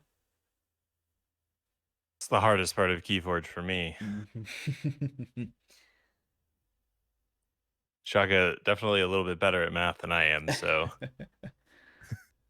we'll think, see what he comes up with. But yeah, yeah, I mean, I can see he's maybe a got 3 soaring to creatures in 2 houses, so he could potentially get um one thing a that decent amount of amber. one thing that we definitely could see that I maybe haven't considered here is if JFilipeg has that lateral shift, which only 4 cards left, is a distinct possibility. He could, and Shaka has a key charge in hand. He could use that key charge to win if he can get enough ember. Oh, interesting. I'm just trying to think if there's any way. I mean, he would need to get 2 ember from somewhere, and all of his soaring creatures are stunned as they have been since that first blinding light. But it's also depending on what's under that jar goggle as well. There's just a lot of things that could happen here. This is very tense. Yeah, I don't envy Shaka No, at this point. I don't envy either Or player. JFilipeg Yeah. either. Yeah, I'm sure he's got a lot to consider as well. Mm-hmm.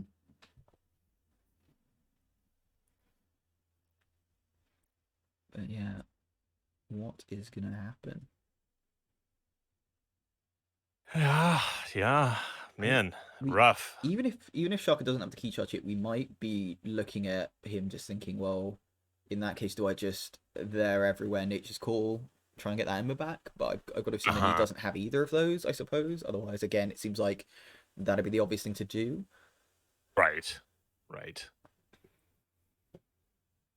Yeah, that does seem like it would be the best play. Although then you have to consider if we haven't seen the tribute played again, right? No. So, and there's only 4 cards in the draw. Yeah. So, Yeah, you've got to think either that tribute, unless JFlip is very unlucky here, either tribute or lateral shift is here somewhere, which could mm, be a game winning. Both could be game winning cards in this scenario. yeah, But yeah, Shaka's still figuring it out here. what a nail biter. It's wild. Yeah, and it's understandable here as well. This is such a difficult situation to be in. Where there are these late stage of the competition. There's so much riding on this. You don't want to be there, kind of like kicking yourself later, thinking, oh, if I'd have gotten 2 more ember here or 1 more ember there, or did this one way or the other, I could have won that. So I think it's very understandable that he's taking some time, think this through, Yeah, make sure he's making exactly the right play. that's right. That's right. So many options. I hope that's a good thing. So many great Are gonna options of see how I could Sanctum. win. So what is he gonna do with the Sanctum. Sanctum? Okay. Is he gonna? Hmm. So it looks like that Ember is gonna be staying on that Tricerian Legionary, I do That would believe. be my guess. Yeah. Yeah, isn't it? Prince Derek, the Unifier won't go off because there's no Untamed at the moment. So he's gonna reap. Reach with the Grey Which Rider is gonna fight something, I would assume. Writes the Ronnie Risk Locks. And deny some reaping, I guess. But I'm worried at this point about the tribute because even oh, like he's not going to get. Shark is saying he's messed something Oh up here. no! I don't know. I'm not sure what. I wonder, did he mean to hit the Edai? Possibly, but I can't think how hitting the E-die would have changed. Maybe didn't think that that would kill the lion, but I don't know what the relevance of that lion. I suppose in terms of the power that's giving him a rook. Okay, Uh, because it's fought the legionary. Oh, and healing blast, gonna get him some ember there too. Here's a Lord Golgotha. Okay, interesting. I'm did wondering he? what he messed up there. Yeah, I don't quite follow. Maybe meant to hit the legionary. No, because you I couldn't mean, even if he killed it, it wouldn't matter, right? unless. Yeah, no, because it's the ember's going to go back. Yeah, I don't. I'm not sure. We're getting a so from JFilipeg. Six for 6 Key. for. 6 for Key, and whoever has the most Ember wins. I believe that is the case. He's going to go Saurian. He says right and then doesn't wait for a response. Just go straight. Which is, I wasn't going to say anything because I mean, that is correct, but I don't want to, you know. But yeah, here we go. Saurian is the house. Perfectus Ludus removing the stunts. And with the golden spiral, here's the lateral shift. Oh, interesting. He's played that first, and they're everywhere. Is the card he goes for? I would love to know what's in both players' hands here. Yeah, right. Oh, and I guess maybe he's gonna fight. It stomps them or the marked up to 9. Imperial Scutum on the Legionary up to 10, and can golden spiral for the reap. Yep. I think that's gonna do it. Fights with the Hapsis. Plays the Regalim. Oh, and that's the tribute. Okay. I was quite confused for a second there. I was like, wait, what? And there it is. There it is. And I believe that does mean that JFilipeg is the winner by my understanding of the time rules. Yeah, that's the concession from Siaka. That is correct. Yeah. But an absolute Donnybrook of a first game there. Excellent, amazing fight back from JFilipeg. I thought he was dead and buried. Incredible. Early on, but pulled himself back into contention. Absolutely incredible. That was really impressive. Yeah, just like really clawing his way back into the game there. Completely. And he had both the cards that we were thinking would be the closers for him, both the lateral shift and the tribute. So just a crushing finish. Indeed. Yeah, I mean it. I feel like he would have won even if we hadn't gone to time here, because it did feel like he was clawing his way back in, like we've been saying, and just managed and the key cost was just so extreme for Siaka. Indeed. Yeah, those E-dies really coming in clutch. Rather than the Manchegos, as I expected to come in clutch. The E-dies. Who would have thought? But yeah. I'm sure one of these days we'll see a Mimic Gel hit a Prince Derek the Unifier. One of these days.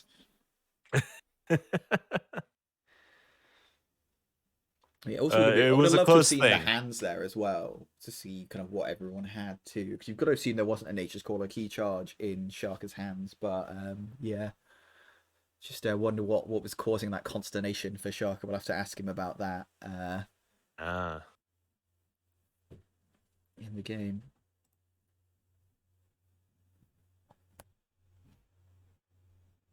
But here we go. So, yep, Siaka wants to go second, is going second.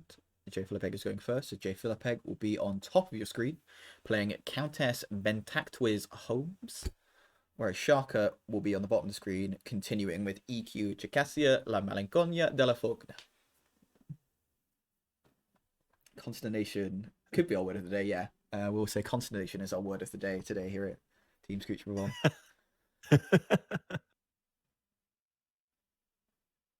I love it when they when they stay on the same side of the screen for us. It's very helpful. Yeah. Big twig coming out off the bat from JFilipeg, and is a beast not a tree, for anyone wondering. Tantadlin is a tree, it's big twig not a tree. But bit of an ent, you might say. Yeah, exactly. And then we see a Dodger and a Shadow Self put down next to it, and Oubliette to take out that Ixtli Fix Finger.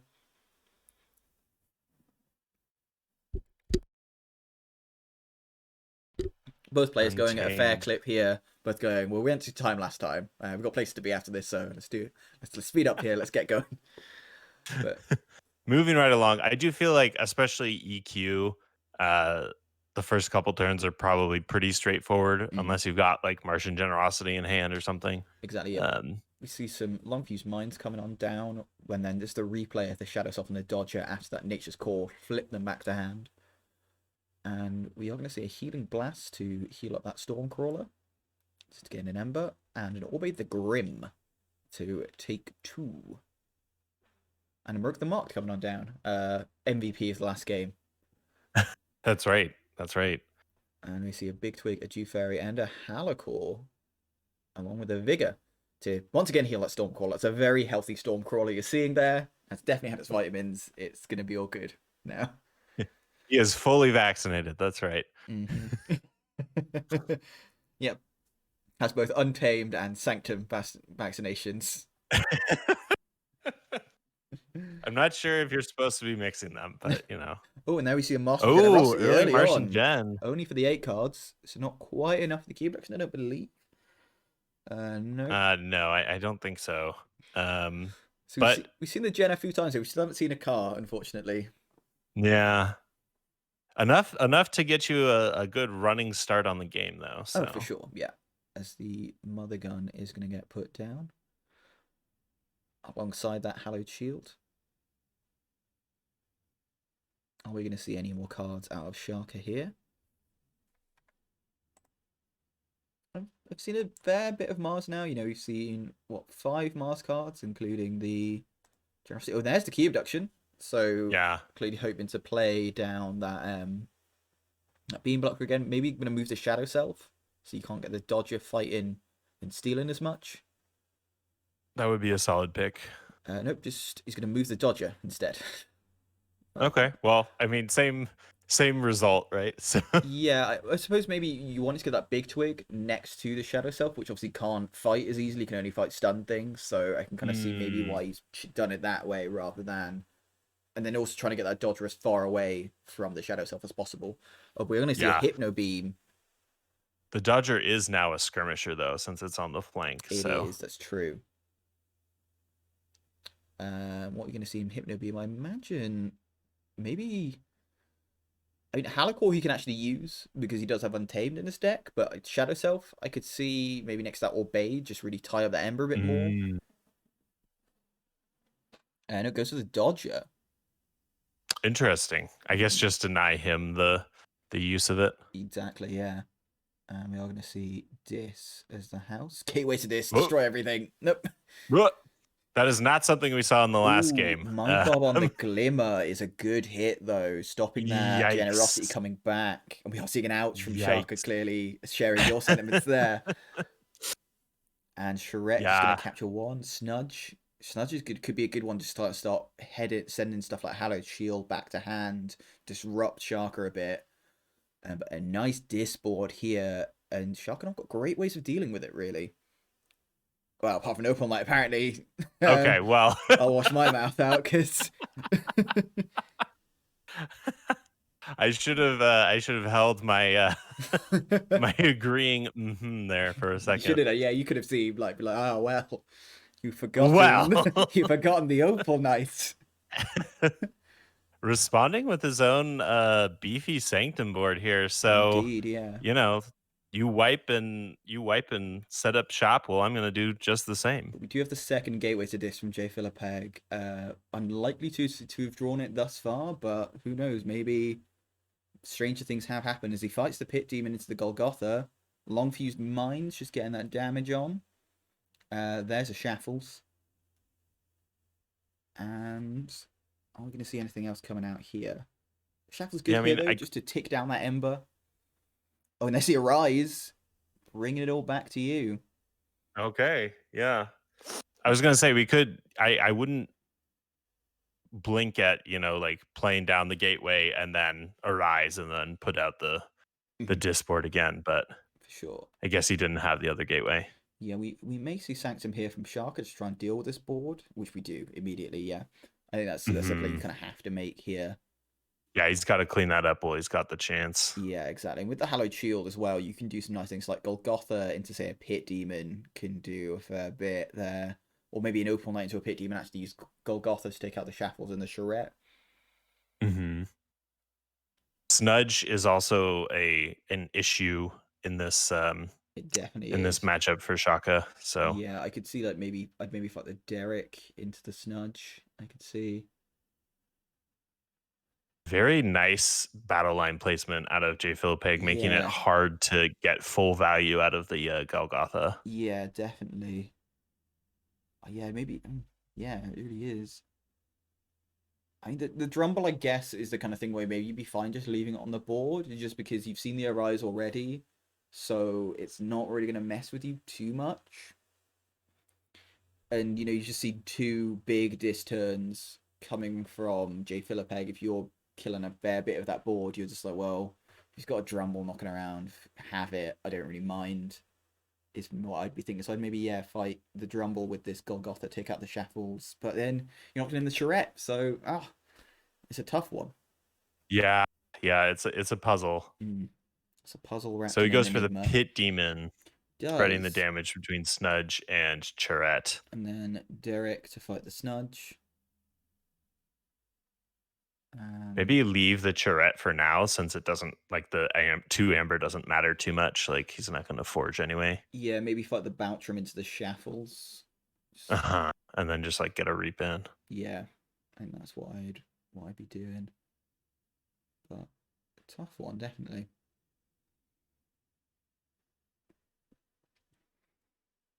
Yeah, it's a puzzle. It's sad to see the Golgotha not get any value there, but I see the reasoning. Yeah, I think at that point you're just like, well, I might as well just fight it into the Pit Demon to get rid of that. And then, yeah, we are going to see the Opal Knight fight the Shaffle, so happy to see that go at the discard. I think maybe fights the Charette with the Boutram. Nope, just going to reap with the Boutram. There we go. Yeah. I guess got a lot of ways of dealing 1 damage. You've got the There Everywheres in the deck kind of thing. You can sort that out. Even an Entropic And I Manipulator. think the value of the lion on the board is, well, I guess it still wouldn't die if it had fought. So I mean, we see an Ancient Bear with a Way of the Bear. Bear squared. don't try to play a bear against a bear. Okay, this is a poor decision making. I'm just gonna say. Do you see there is the There Everywhere? Yeah, so gonna take out that. There it is. Charette. Yeah. Or I guess we could say there's bear everywhere.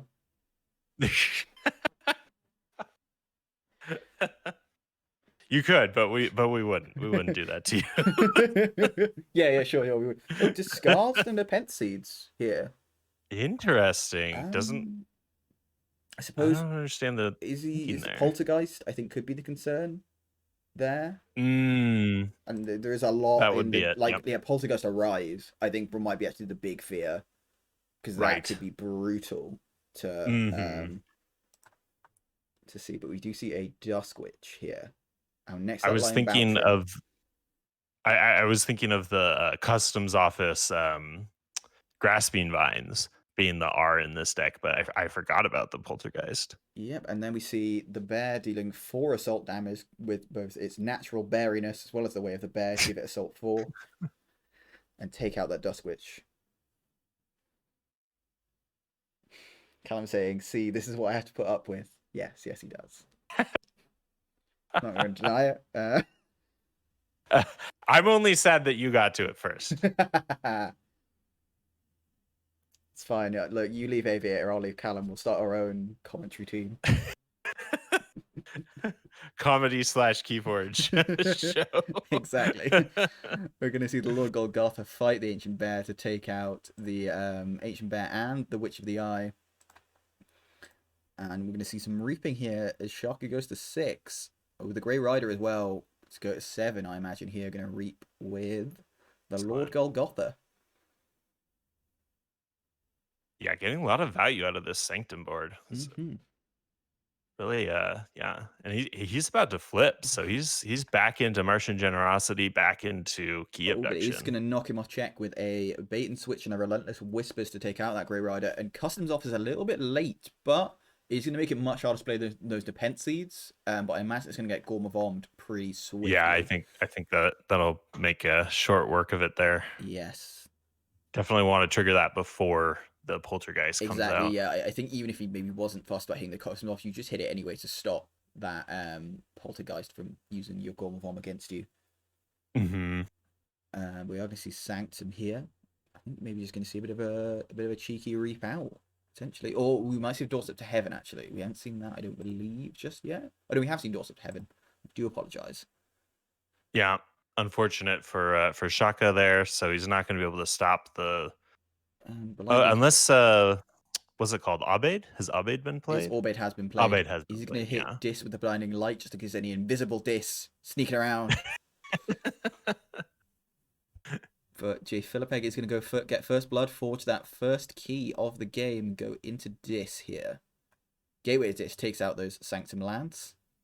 Plays a Shula, gets a He cheeky needed to steal. take care of that. And there's the Poltergeist using the Mother Gun. Get rid of that. Yeah. Yeah, I guess it's the more useful of the two that were left there. Also, haven't seen Mars in a while, so probably he's going to have a fair few Mars cards in Siaka's hand at this point. So, yeah, that seems eminently sensible. We're going to see Untamed, so maybe there's more Untamed, but they're everywhere. Comes down, there's a Loop of the Scar to get another 2, and a Camouflage on the Loop of the Scarred. So the Dis may be invisible. He had 9 in the discard in one. Sorry, he had 9 Mars purged in one, or sorry, 9 in the discard in one purged before he flipped there. So yeah, cool. Yeah, we're going to see a couple of Nerve Blasts hitting that Lupo and a number coming down. So JFilipeg back onto check. Yikes! And this is not looking great for Siaka. Not the best Ember control in Siaka's deck, really. We've already seen that Doorstep and the Orbade, which are the main 2, only just flipping the deck now. Ooh, Mars needs Ember. Needs Amber, gonna take care of that. It's gonna be a big help, but that Umbra great is use of gonna that stay Entropic alive. Manipulator. Yeah, so you can still get value from that, but like the perfect amount of damage to make use of both the critters on the board there. Definitely, yeah. We only see the Penth Seed coming out, a Curiosity, and yeah, there we go. No deck flipping from JFilipeg there. So I think definitely some purposefulness to that, because obviously a lot of Dis in that discard pile. The Penth Seed into a Rise here could be pretty spicy. Yeah. Yikes. And a tough decision for Siaka here, because if you go to 6, that Shula might fight into your Lupo to get you to 7. Drummel's coming down, Terror, many bad things. So many bad things. It's a tricky one for sure.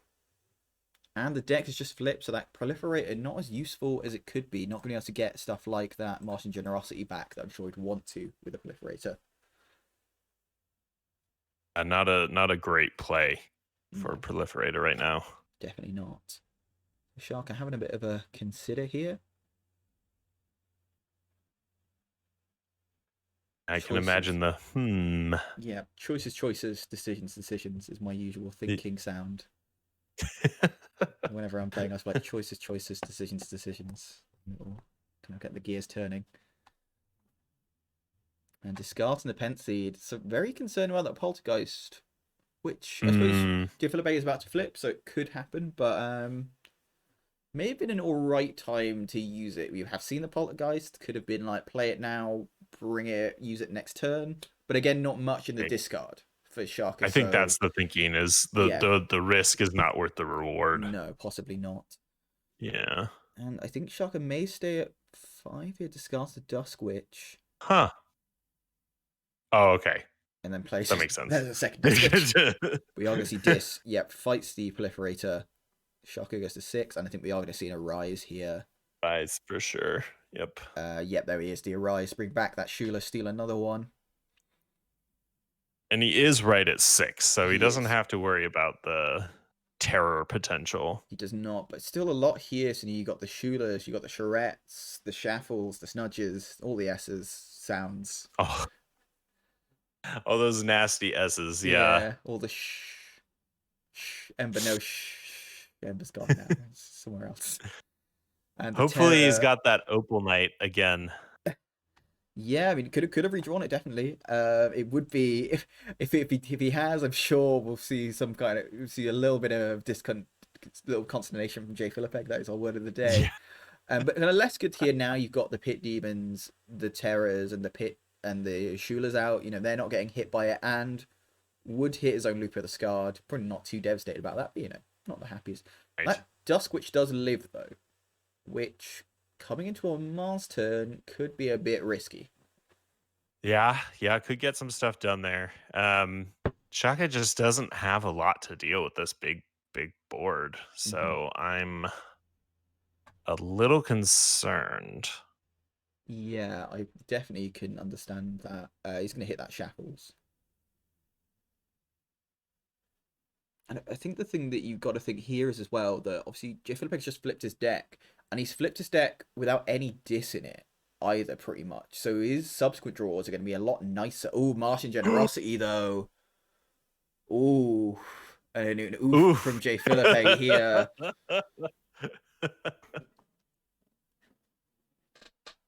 Yeah, not letting him forge there. Are we going to see the key up? Activated Martian Generosity. Did So indeed, yeah. And I think that must have been like why Siaka was sticking at 6, just making sure that Drumble couldn't hit.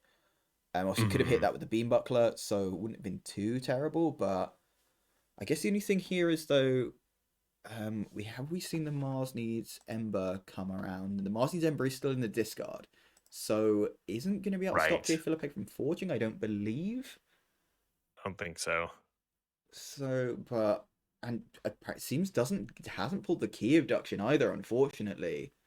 And definitely has enough cards in hand to Oh, play there it. it is. Oh, there it is. Oh, okay. Yeah, there it is. Yeah. Surprised that you He played wanted this. to Oh, get because the Reap with the the Stormcrawler, of course. yeah. Mm-hmm. Right. Fair enough. And the Hypno Beam here, going to take that Ooh. Pit Demon. Mmm. This Crunchy Pit Demon. is getting dicey here for JFilipeg.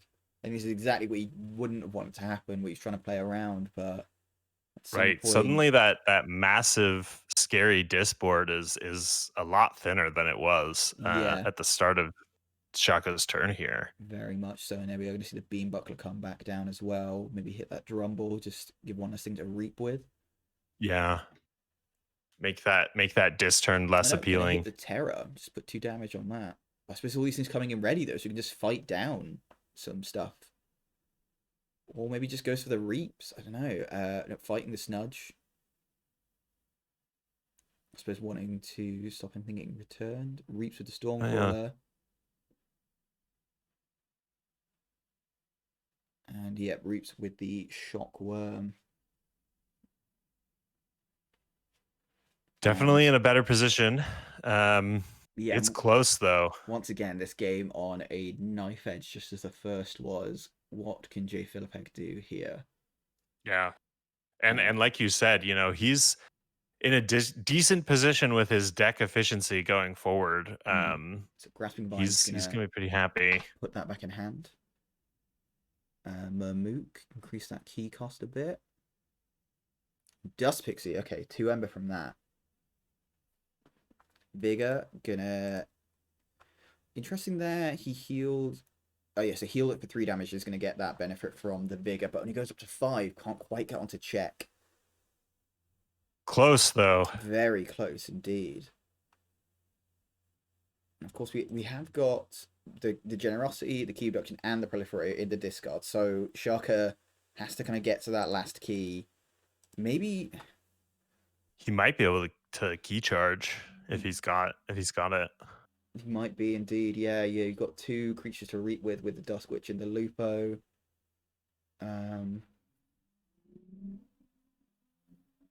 Untamed is the call. Untamed is the call. There's a Glimmer. Of course, that's coming in ready, though. Returns Martian Generosity. And they're everywhere. I'm going to take out that Dust Pixie.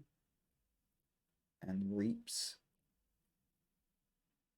Oh, you're going to see the key charge.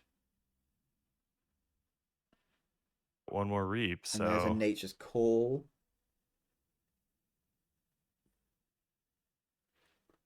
Maybe just returning... returns the Mermook, and that's it. There and it there's is. the key charge. Yep. There's so the key charge. Game 2 Whew. going the way of Shaka there. That Martian Generosity eventually hit out and not much to be done. But that is 1 game apiece as we go into the 3rd game. That was another nail biter It too. really was, They were both yeah. very close games. Indeed, yeah. And I think like just going to 6 there is, I think, was what was so clutch for Shaka, being able to, kind of, I suppose, yeah, we had the Beam Buckler to sort out the Drumble in any case, but Also the Dusk Witch really doing some work. Just without Right. Well, and JFilipeg being able I to deal think with it. also like being at 6 there really mattered because it turned off the Drumble follow up with Terror potential, Indeed, yeah. uh, which would have been like just enough, right? JFilipeg ended his final turn 1 amber short of. Hmm. I guess it wouldn't have mattered because he key cheated, Yeah. but 2 more amber is, you want to deny your opponent the possibility to get that. So, Exactly, yeah. I mean, I think any game where you're seeing a Dusk Witch live for like 2 or 3 turns, you know things are not going great for you. yeah, that was definitely out of necessity. So, Hmm. Okay, we don't have a game just yet. let me kick my dogs out. They've been bouncing around making noise in here. 1 second. Yes, I think we're waiting to see whether JFilipeg wants to be first or second for this third and final game. But yeah, only the second loss of the entire Keyforce Premier League that Siaka has had so far in this matchup as he goes in we go in one apiece. All right. Can JFilipeg take him down? We're going to find out very shortly.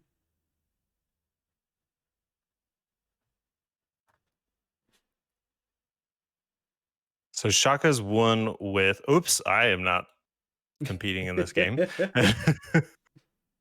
Shaka's won with EQ, which I think may have been the weaker link in this particular matchup um, of triads. So Mm. I'm feeling good for him. What are we seeing So this time we're gonna around? have BJ Nevernest, I believe, is the next one. But we have a That's lot right. of artifact control in Bentuk Twiz to kind of deal with the stuff that really gets that deck going. So I think this could go either way. If that customs office comes down early, it could be really big. You know, it Mm, like stuff like that. It's I have no idea which way this is gonna go. I think it could very much like if Sharky gets a fast start, we might just see JFilipeg get blown out. But if JFilipeg can kind of like control those artifacts, can kind of like settle the game down and just grind it out, I could see him definitely taking it if it goes a bit longer.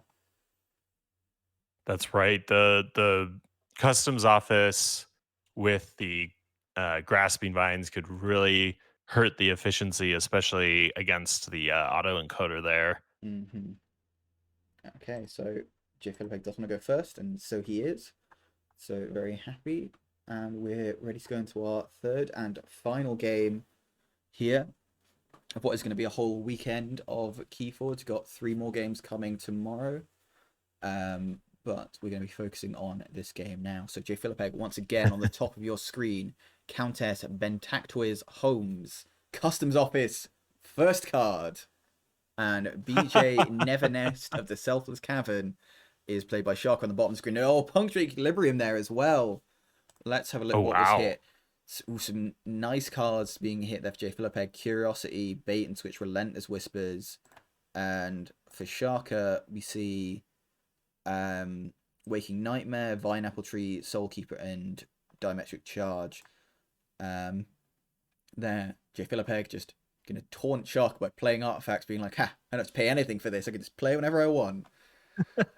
And Oubliette going to be discarded. Obviously, the only thing to hit would be the Umbra, which I'm sure he definitely wouldn't want to be purging. Seems like a poor choice, yeah. And yeah, we have seen the Fangtooth Cavern discarded. Standardized testing, though, is going to take out both the Dodger and the Umbra. Nobu Dynamo there going down.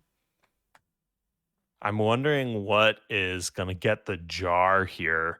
I was thinking it might be customs office, but that's obviously out. I could see Um, maybe a Poltergeist could be one I could see. mm, Just to kind of like minimize, like, because at least then you can't destroy artifacts like your or encoders and such.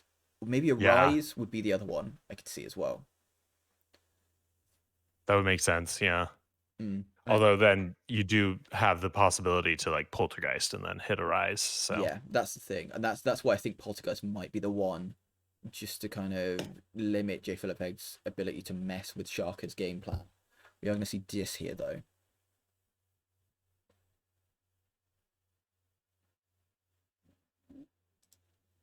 I mean, I think maybe not the best punctuate equilibrium, but I think like definitely hitting some really useful cards like Relentless Whispers and Bait and Switch. You're really happy to get rid of.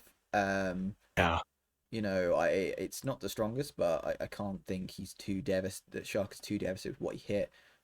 But yeah, an interesting thing for JFilipeg previously, just playing the charrette and discarding the gateway to Dis. You've got to wonder what's in his hand here.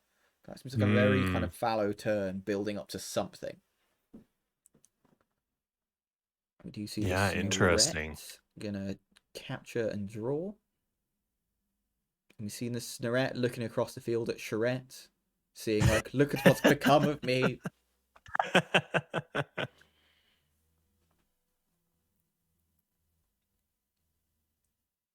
And gonna see a Drekka coming on down as well, putting a damage on that Charette.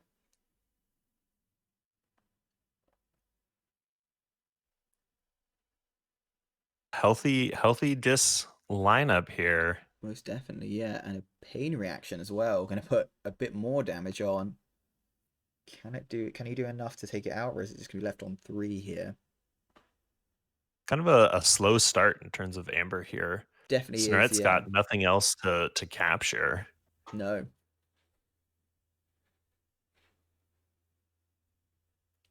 And a little bit of a think here from Sharka. Maybe he's holding on to something. Maybe he has that Eaton's jar, and there it is, trying to decide what to get rid of. And he's going to take out that charrette. What is he going to jar here? I think you may have called it. A rise. There we go. Okay. I mean, the possibility, especially in a deck with not a ton of like archiving and efficiency, like Countess, then I can see that, the possibility that you have a rise and Poltergeist at the same time is not going to be super high. Yeah, So it's not great. We're seeing Halikor being given away of the bear. And then Sharka going to go into Untamed as well. We see that Snarette though is capturing some more amber here. He's starting to build that up a bit. But Untamed is going to be the house. Troop Call. everybody's favorite card. Yeah, you always have to see a Troop Call, right? Right? Yeah. Right? Oh, unfortunate fight out of. Oh, forgetting about the Drekka there. And Yeah, Resurgence. I've done that. Yeah, I think we've all been in that situation. We're like, oh, it's when I fight That's too. how that Oh, works. That's right.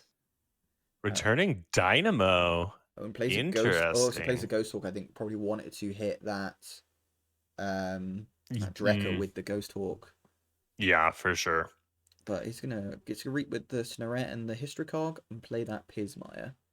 Probably okay. Yeah, it's not the worst Yeah, thing yeah. ever. As misplays go, it's we've seen bigger ones Yeah. in the past. Oh, and Vault's Blessing to bounce him up past check here. Yeah, and you know what? That was what 3 mutants on the board. So yeah, a lot of him. But he's gonna nerve blast that Snarette twice to get it, and thrice nerve blasts. In fact, maybe hit the Pismire. Yeah, just get a bit of So damage on that's it. probably what JFilipeg was doing in the previous turn. I think so. Yeah, There was nothing to steal, so he's just waiting for the right moment. yeah. Maybe could have long fused mines here before hitting that. Could have then kind of taken out the history cog, but maybe saving that. I suppose now you can't play anything to the right of that Pismire for fear of it getting hit with the long fused mines, but it does mean he's not on check. That's the only thing. Right. But I suppose if he hadn't killed the Snarette, he still wouldn't be on check. So He still wouldn't be on check. Yeah. But we can see Logos, of course, does have that Novu Dynamo in hand, so I think that's coming on down. Maybe an Auto and Lethalogica first. Pathologica discarding nothing. Like just hitting that bot booked in. Easy for me to say. I'm going to put that in his hand.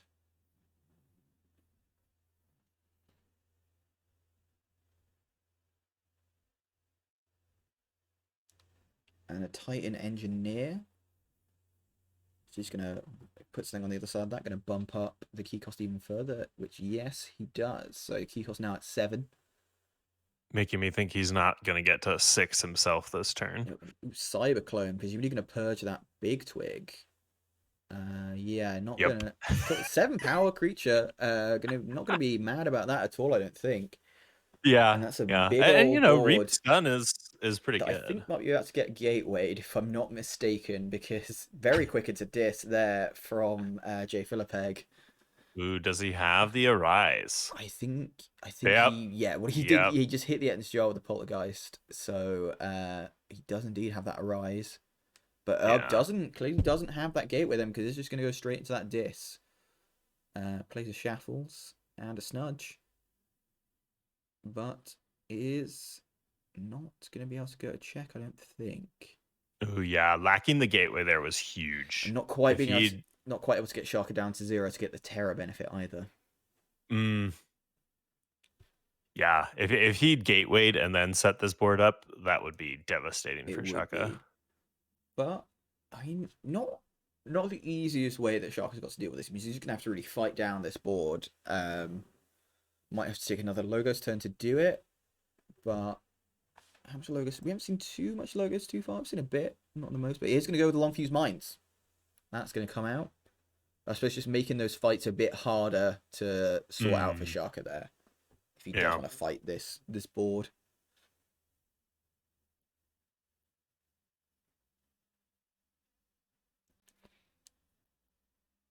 Yikes! That's a big dis board there. That is indeed, yeah, and it's something you just definitely just have to deal with. So we might see Shaka forced into a Logos turn that maybe he didn't want to take. Here, and it's also kind of fighting with stuff like the you maybe don't want to fight with either. You don't really want to fight with that Titan Engineer. It's increasing JFilipeg's key costs. You want to reap with Bot Bookton rather than fight with it. Like Nobu Dynamo you're probably fine with and Cyberclone, but the other two, it's not something to be thrilled about. Kind of like putting the boots to things with, and Shaka might be forced to do so. Well, the Cyberclone's not going to be able to fight because nothing's stunned, but it would be happy to. That's not how Cyberclone works. Cyberclone it equals a power, armor, keywords, and traits, so it doesn't have big twigs. You're right. Only fight stun creatures. That's right. Slightly different to Mimic Gel, which is the kind of that's what I was thinking of. We are going to see an opposite. So it is just a 7 power creature. Yeah, it's a big 7 power dude. Gonna punch that Snudge. And the opposition research, that's good to shut down the reaping potential there. So yeah, I have a disproportionate dislike of Snudge purely because a friend of mine has a triple Snudge Shula deck and just well, it's just like I can't go above 3 Ember because you're gonna steal it all by playing a Shula 5 times. And I hate it. Hate everything. He's gonna fight the Shaffles off the board now. Maybe he's gonna go for the Reap of the Bookton. Maybe fight into the Charette to get that Ember back. But I think not really sure. Maybe just go for the Reap here. You're not gonna get yourself onto check either way, and you could hit something good off of the Bookton. Yeah, and the dis is not going to be reaping the next turn anyway, so you've got another turn to deal with it. Yeah, exactly. And plays the auto. Ooh, nice. Okay, but is gonna allow JFilipeg to forge for 9 because of the customs office. Oh yeah. And Ancient Bear coming on down from Untamed. And maybe Grasping Vines could be coming here. I haven't seen that yet. Autoencoder, a really good target for that. We do see the Grasping Vines immediately. Autoencoder straight back into the hands. Nice. JFilipeg going, thank you very much for the Ember, but you can have that back. You're very welcome. And the Pensy coming down too. Still could be seeing that second arise from the Pensy as well. That's right. Yeah. And maybe led by a gateway too, which would be pretty brutal. It definitely could be, yeah. So just reap with your board, gateways kill everything, bring it all back, do a bunch of shady stuff. That's right. Making him forge for 9 was not too bad there. I mean, it's probably not what he wanted to do, but no, those key cost cards are going to go away at some point. So yeah, and I think you just got to think, well, I'm gonna have to play his autoencoder at some point, and he's probably got Grasping Vines, but like we just have to do it and kind of hope we can at least get a turn of it. Unfortunately, didn't, but there you go. Yeah. It is Untamed. Is going to be the house for Shaka here.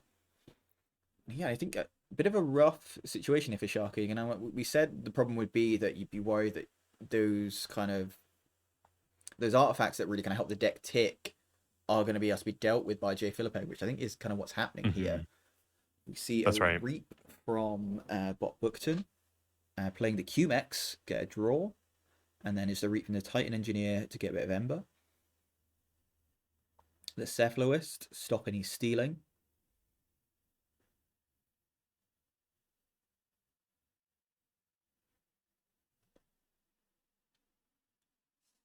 Just going to check to make sure we do have one Gateway left. It wasn't, yeah, no, Gateway wasn't hit by that punctuate equilibrium early on. Right. And with 2 cards left in the draw, you have to imagine he's got Yeah, it there. it's gonna be next turn, if not this turn, and I feel like next turn wouldn't be a much worse turn for it to happen either. Sure. Really, Sure.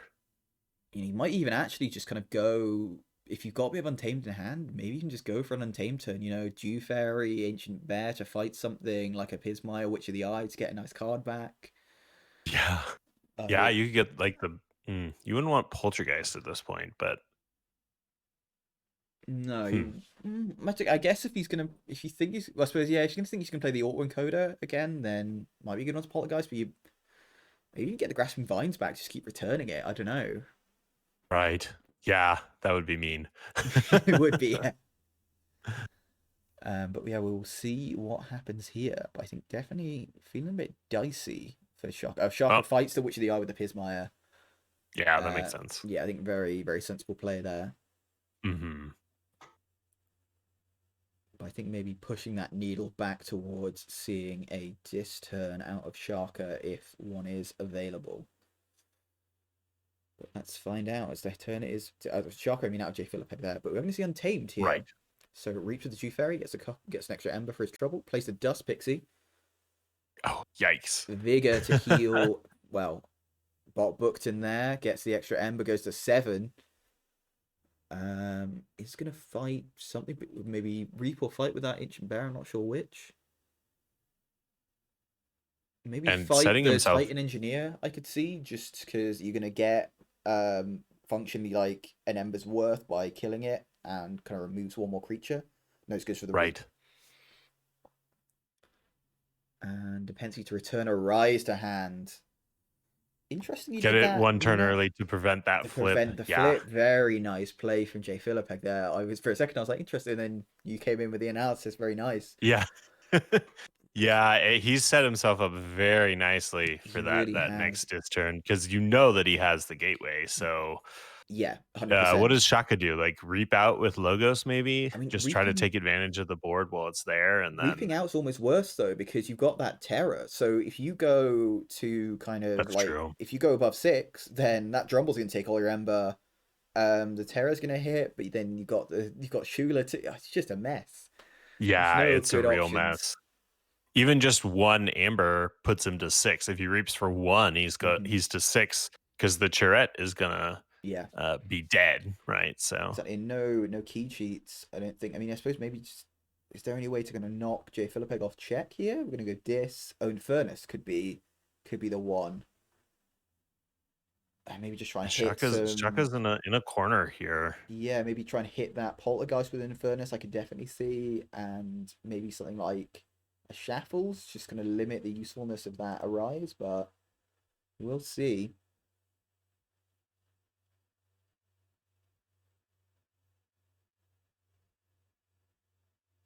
And Dark Minion is the first one to be played.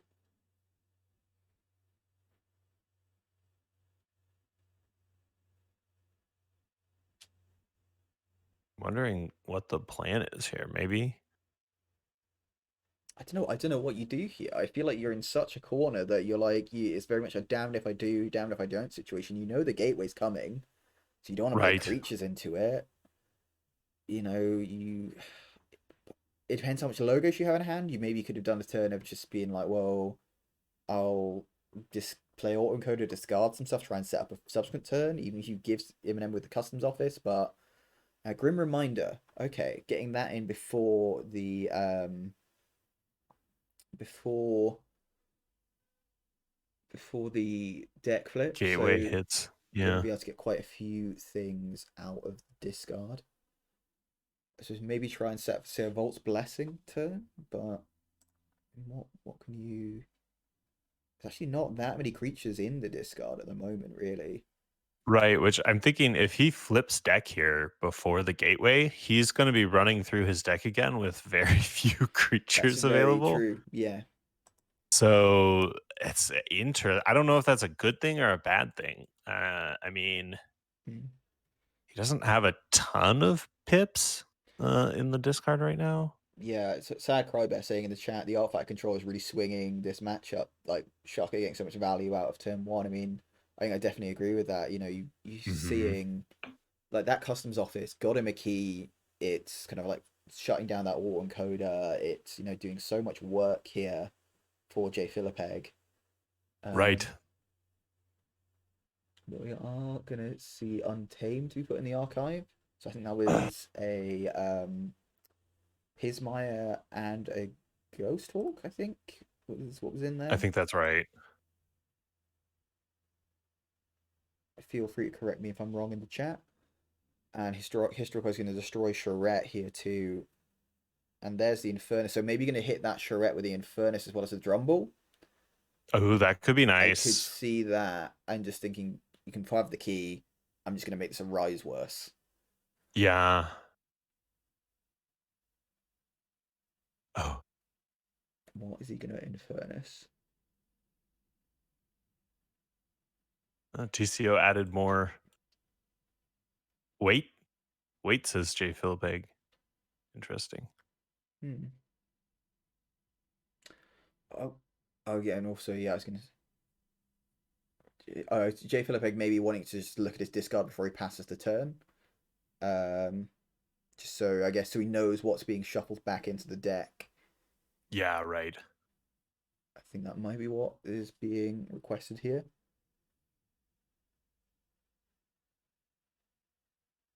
And yeah, Jupiter saying have to see customs office to one. Yeah, especially it was like it was in his opening hand too. Didn't even have to mulligan. Ooh, hits the Dust Pixie and the Snudge. So stopping that Okay. Forge is what he's going for, and also trying to hit the Snudge to limit the Arise as well. Interesting turn there. Not what I would have expected. Right. Counting your cards. Yeah. So yeah, I think JFilipeg probably just trying to work out what's been put in that archive. Um, and yeah, it's just how many of each type of card he's seen as well. Remember, guys, don't play blackjack with JFilipeg here by this evidence. But JFilipeg is going to go this turn, not going to Forge. He's going to go Disto, and I think, yep, the Fable turn we've been awaiting. Reaps with the Terror and the Shula. Gateway to Dis, drops the Hammer, plays the Arise, brings it all back. And there's a Shula to steal one. And there's Charette. Unfortunately, can't get that Terror again. Shark doing a very good job of playing around that Terror, stopping JFilipeg from getting bonus Ember from it. But still, a very tough board to deal with. And mind by the Groupthink tank. Not going to be happy to hit the Groupthink tank, I don't think. Or Shaka apparently unhappy seeing the Groupthink tank be hit. Oh, I suppose, yeah, no. Groupthink tank to be able to action to hit all of the. Oh god, yeah. Yeah, Yeah, that would have been brutal. good for him. That's a Yeah, I tool suppose it he just takes a needed. turn to set up is the thing. So you know, but Yeah. yeah, we are going to see though Untamed here, and this does not feel like a good turn at all. Makes the key cost 8, but gotta think that this feels like a bit of a death knell for Sharka here. It's not looking I good. don't know how he gets back into this game really. Reaps Yeah, with the because he's Fierce just Demon. gonna reap out with Yeah, this fighting. giant board and Yep, and then gonna go to check on the Charette. Does Sharka have a response? Goes Logos. Neurosiphon to steal one. Hanging on by a thread. Opposition research stops the reaping next turn. QMax it's to a draw. stop. It's a start, but discards the Alt 1 codec. Obviously can't play it because that would give JFilipeg the game. Yeah. I mean, even if he can't read though, he has got that pit demon just to action steal one if he so wanted. But I feel like we might see something other than this here. We are going to see shadows. An Oubliette onto that Cubex. No more Cubex. Shadow Self next to the Terror. That's just Pawn mean. sacrifice to sacrifice the Drumble. Takes out. And declares check on 6.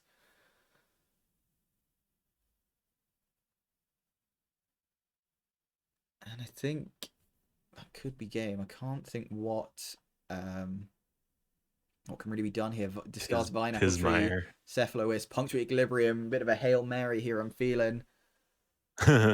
Yeah. Volt's Blitzing. And that's the That's it. game. JFilipeg. Wow. 2-1 on the night. Some incredibly tense games from both players here. But JFilipeg taking out the bear to beat, to be sure. Very impressive the play. man who's been unbeaten bar one has just had more defeats in this matchup than he's had the whole tournament. That's right. That's right. And yeah, incredible set of games though. We'll see if the two players want to have a bit of a chat about the matchup post game.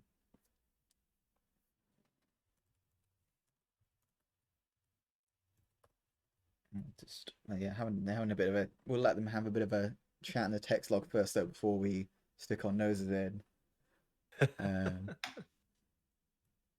just gonna.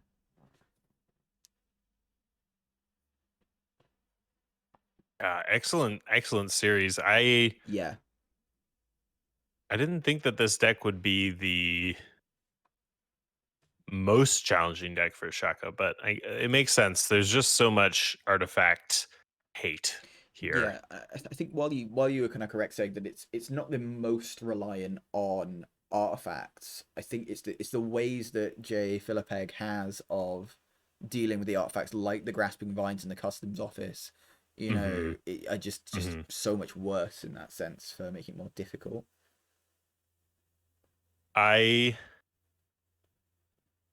Yeah, I mean, I think that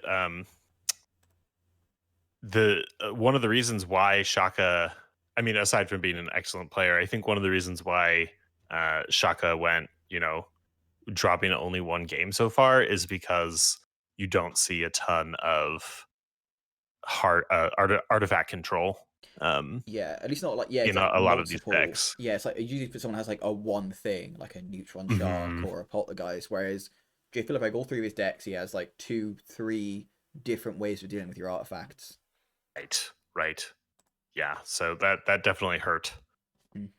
So yeah, we have a Shaw from JFilipeg about the chat, so we'll wait just to get, and we also have Shark suggesting it, so we'll start a call with both the players right now.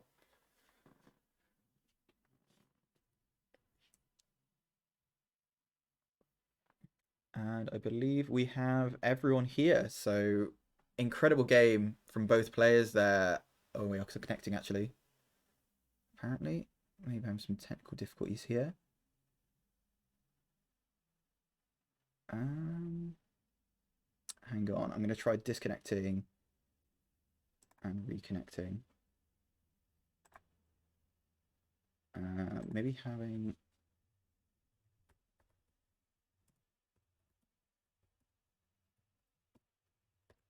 Sorry, everyone. Start on connecting. I'm just going to try restarting Discord and see if that works.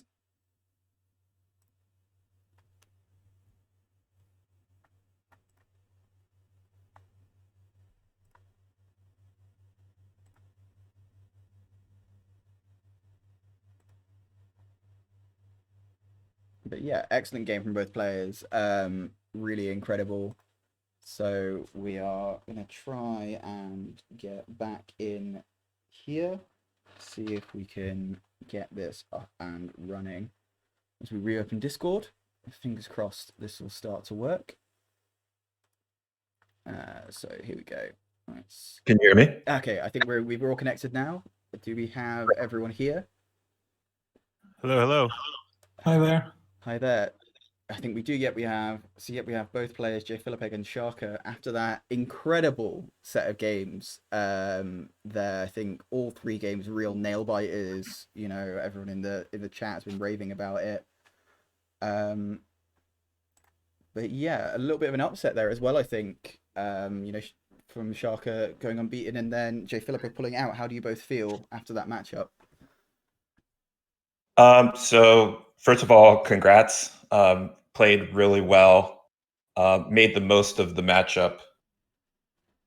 I think my game plan was the Worlds Collide deck. I think my decks were very favored against those.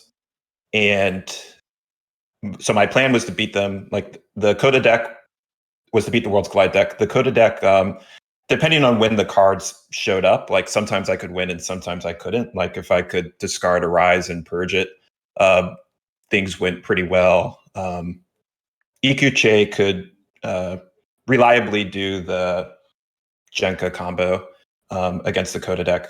But yeah, game one, I think, was the big turning point. In testing, like EQChe never lost to that deck, the Ice King of Sparkles. Even in a test game, like the lateral shift Martian Generosity thing happened, but I think that deck in the hands of the original pilot and actually hitting the Martian Generosity to draw 10 cards ended up being fatal. It was still close despite that, which I think shows how much edge the Jenka deck has in that matchup. But it was just too much, I think. Yeah, on testing it was close, and getting the generosity or Nepenthe Seed to get lateral shift again was key. That's why I waited. I held the lateral shift because I didn't felt you were playing for the generosity there. But yeah, the game was really close, and I think in the end, and when time was finishing, I felt in control just because I had the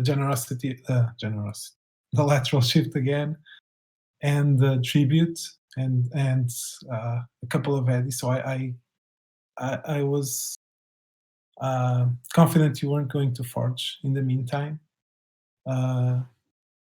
But that matchup for the first game, it was close on my testing. It was not so lopsided like you felt, but like I said, lateral shift needed to go to the right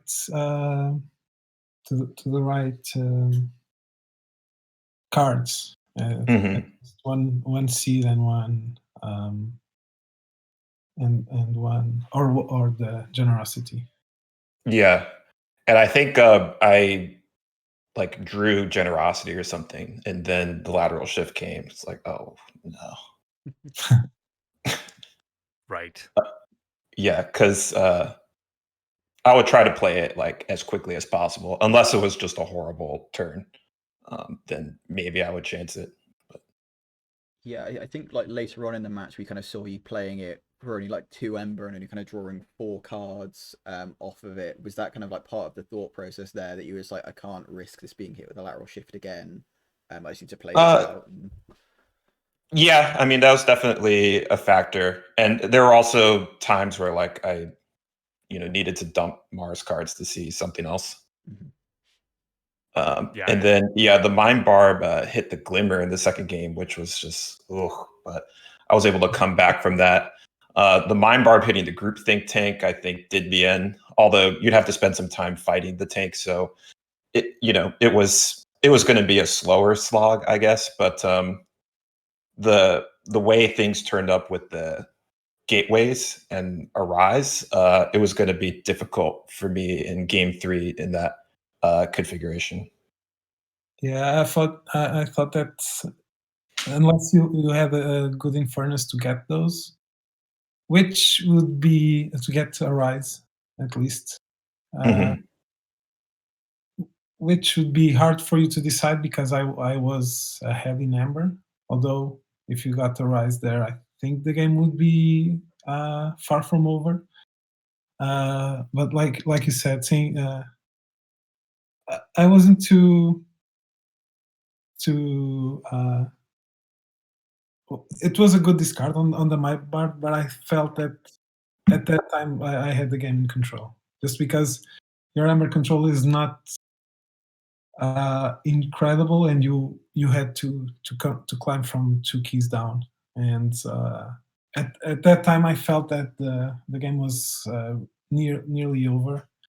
Yeah, I fully agree. Yeah, there wasn't much to do for me to come back if I could not clear the board. And then a cyber clone like Big Twig or something, like I preferred a cyber clone a disc creature, but that didn't line up. Yeah. It was a very brutal ending to that final game there. I wanted to ask you, JFilipeg, I think you have what must be one of the few triad lineups in the entire season that has significant R in all three of your decks. And we saw Siaka playing around that and needing to make some sacrifices and at one point discarding 2 Nepenthe seeds to, I believe it was to avoid the hawks. Yeah. Can you talk about that? Was that a deliberate decision, or those just the decks that you chose happen to all have hard R? It was so. My Mathematician deck is clearly my best deck, and I'm happy to play that against any deck. So that's an obvious decision. The other two, I was going to bring 3 decks that I've opened, and I've been lucky opening decks. But I felt that if I didn't brought the Worlds Collide deck, my Mass Mutation deck would be banned every time, and that would suck. So I brought that one just because the Worlds Collide deck, it has hard R, which is great, but it also is a very strong deck. But if you don't have a lot of repetitions with that deck, you will misplay it, just because it has very cool lines of play that are the wrong ones. Most of the time. I'm saying this, but I try to never mimic gel the Eddie, but I've done that against Siaka today, and I think last week. But that's normally the wrong play there. Oh, interesting. We were hoping you'd mimic gel the Prince Derek the Unifier was my hope, because you could have gotten 3 Ember off of that. But yeah, the Edar was probably the more sensible play. Yeah, I wanted to draw cards in that moment. So yeah, I think it made sense. And mimic gelling, like creature control, can be pretty helpful too, since the deck is lacking that. But yeah, there was the turn I played the 2 seeds. I knew you had 1 hawk, but then the other hawk came back. It's like, wow. And then you went to check on that turn, and it's like, this is not good. When I got the second hawk again, or the hawk again, I felt that's when I felt really good about that game. Although it was really close, and I think it could go either way on the end if you got a better redraw there. Yeah, I definitely think something I was saying just before we got on the interview here. I think Siaka, you've been playing very well and just absolutely on fire this whole season. And in addition to your excellent play, I think part of the reason why might have been a lack of hard R in a lot of the top decks, and you've been able to ban effectively to get around that. And so yeah, that's why I was asking JFilipeg about that, if that was a deliberate choice, because I think that we really saw it pay off for JFilipeg here. having R in his deck really helped a lot, especially in this final game. It made it very, very difficult for you, Siaka, to get anything done with all that artifact control. Yeah, it definitely helps a lot. It won't make a deck for sure, but a lot of my control aspects, rely on the artifacts, and the decks can compete without the artifacts, but it's harder. In Holmes, the Arise is just such a problem. I think that's really the linchpin of the deck, and then the other deck can just get some crazy efficiency if things get going and it gets set up on the board first. If I get set up on the board first, then the Sparkles deck can't really interact with that much, unless they copy, some of my cards with like Mimic Gel or Lateral Shift.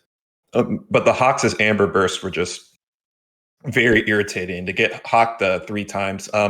I kind of messed up too in the first game.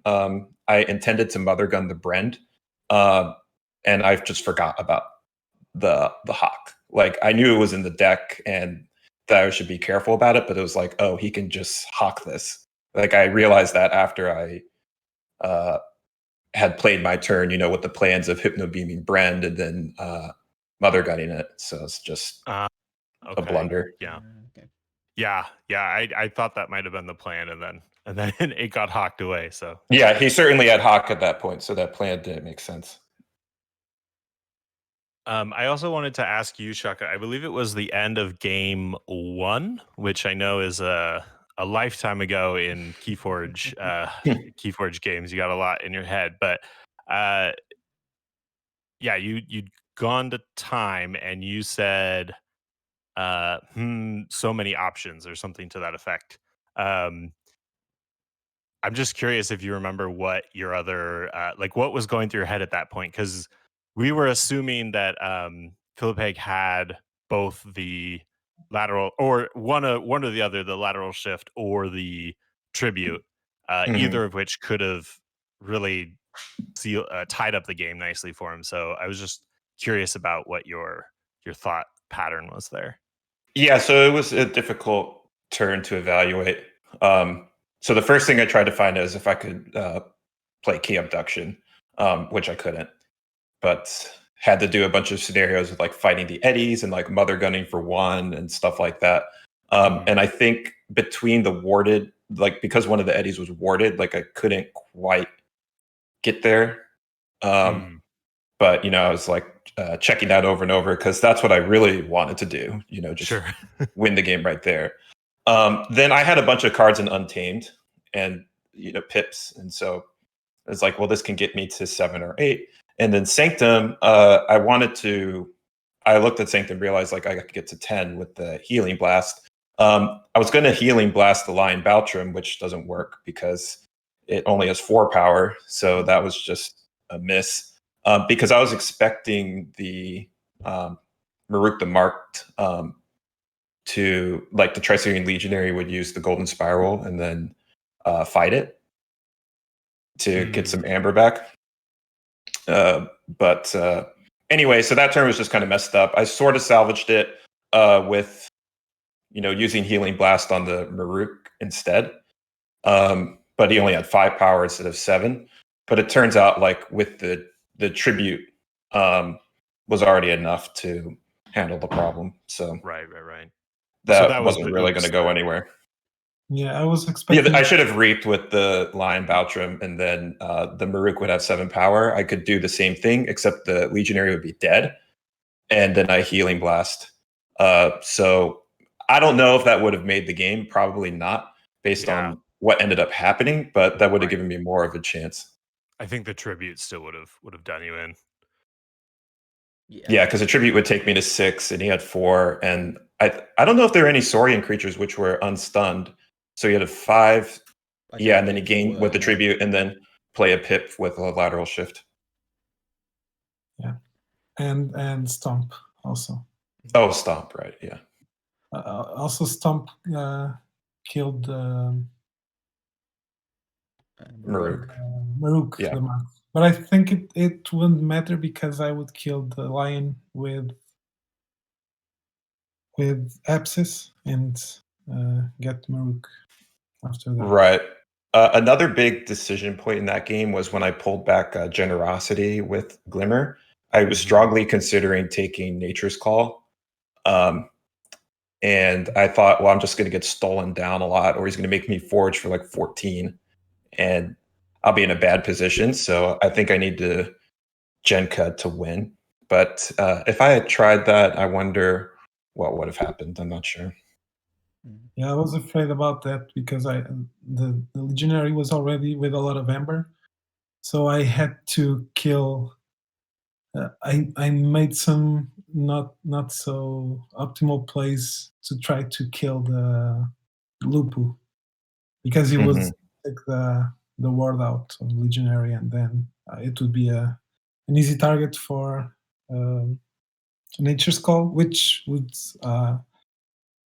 also you would also have the possibility to play there everywhere to remove the ward, but Right.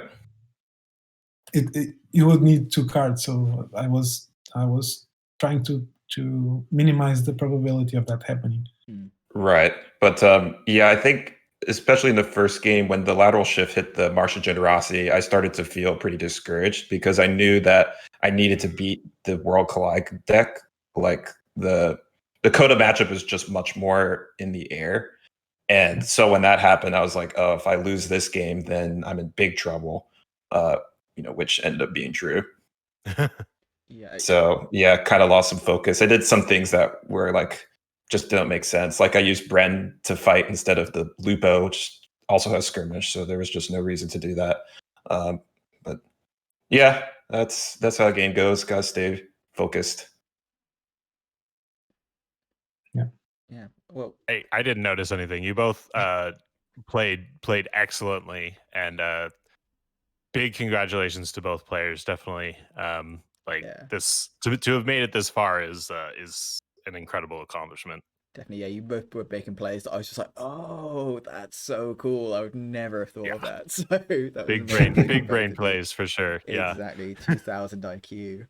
But yeah, thank you so much, you guys, for letting us stream this and for coming out to chat as well. This has been like super interesting to listen to you kind of talk to your thought process. I'm sure everyone watching has really enjoyed it as well.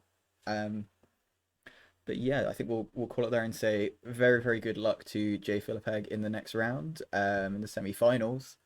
I don't think we know who you're up against yet, but we should be finding out tomorrow. Do you have anyone you particularly want to come up against, or are you just ready whoever it happens to be? At this point, I don't think there's any easy players. It's between Pock and Dave. I always like to play Dave in a triad match, but more for the challenge and the games than the results I usually get. But Okay. Well, you took out who I was rooting for, so now I'm rooting for you. So go all the way. And obviously commiseration to Siaka, but it's been a pleasure to stream both this game and the last game of you. Unfortunately, I didn't see too much of you in this tournament, but it's been excellent play throughout, and really happy to watch it. Yeah, thanks for all the commentary. I had a lot of fun competing, and good luck with the future rounds. So thank you very much to everyone for listening. We have been Screech Bob-Omb commentaries. Check out our YouTube channel, which is Screech Bob-Omb commentaries, and check out my delightful partner's YouTube channel, which I don't know off the top of my head. You'll have to tell them. Call the week. Call the week. Call the week. Which Shaka is a partner in as well. So if you want to see and hear more of his excellent Keyforge thoughts, check it out. Yep. And tomorrow we'll have even more of the KFPL quarterfinals. I think there's a triple bill of Keyforge games, so this has been a little bit of an appetizer for you. You'll have the main meal tomorrow. Thank you very much for listening to everyone. I have been David, Baron von Fabulous Lark, and good night.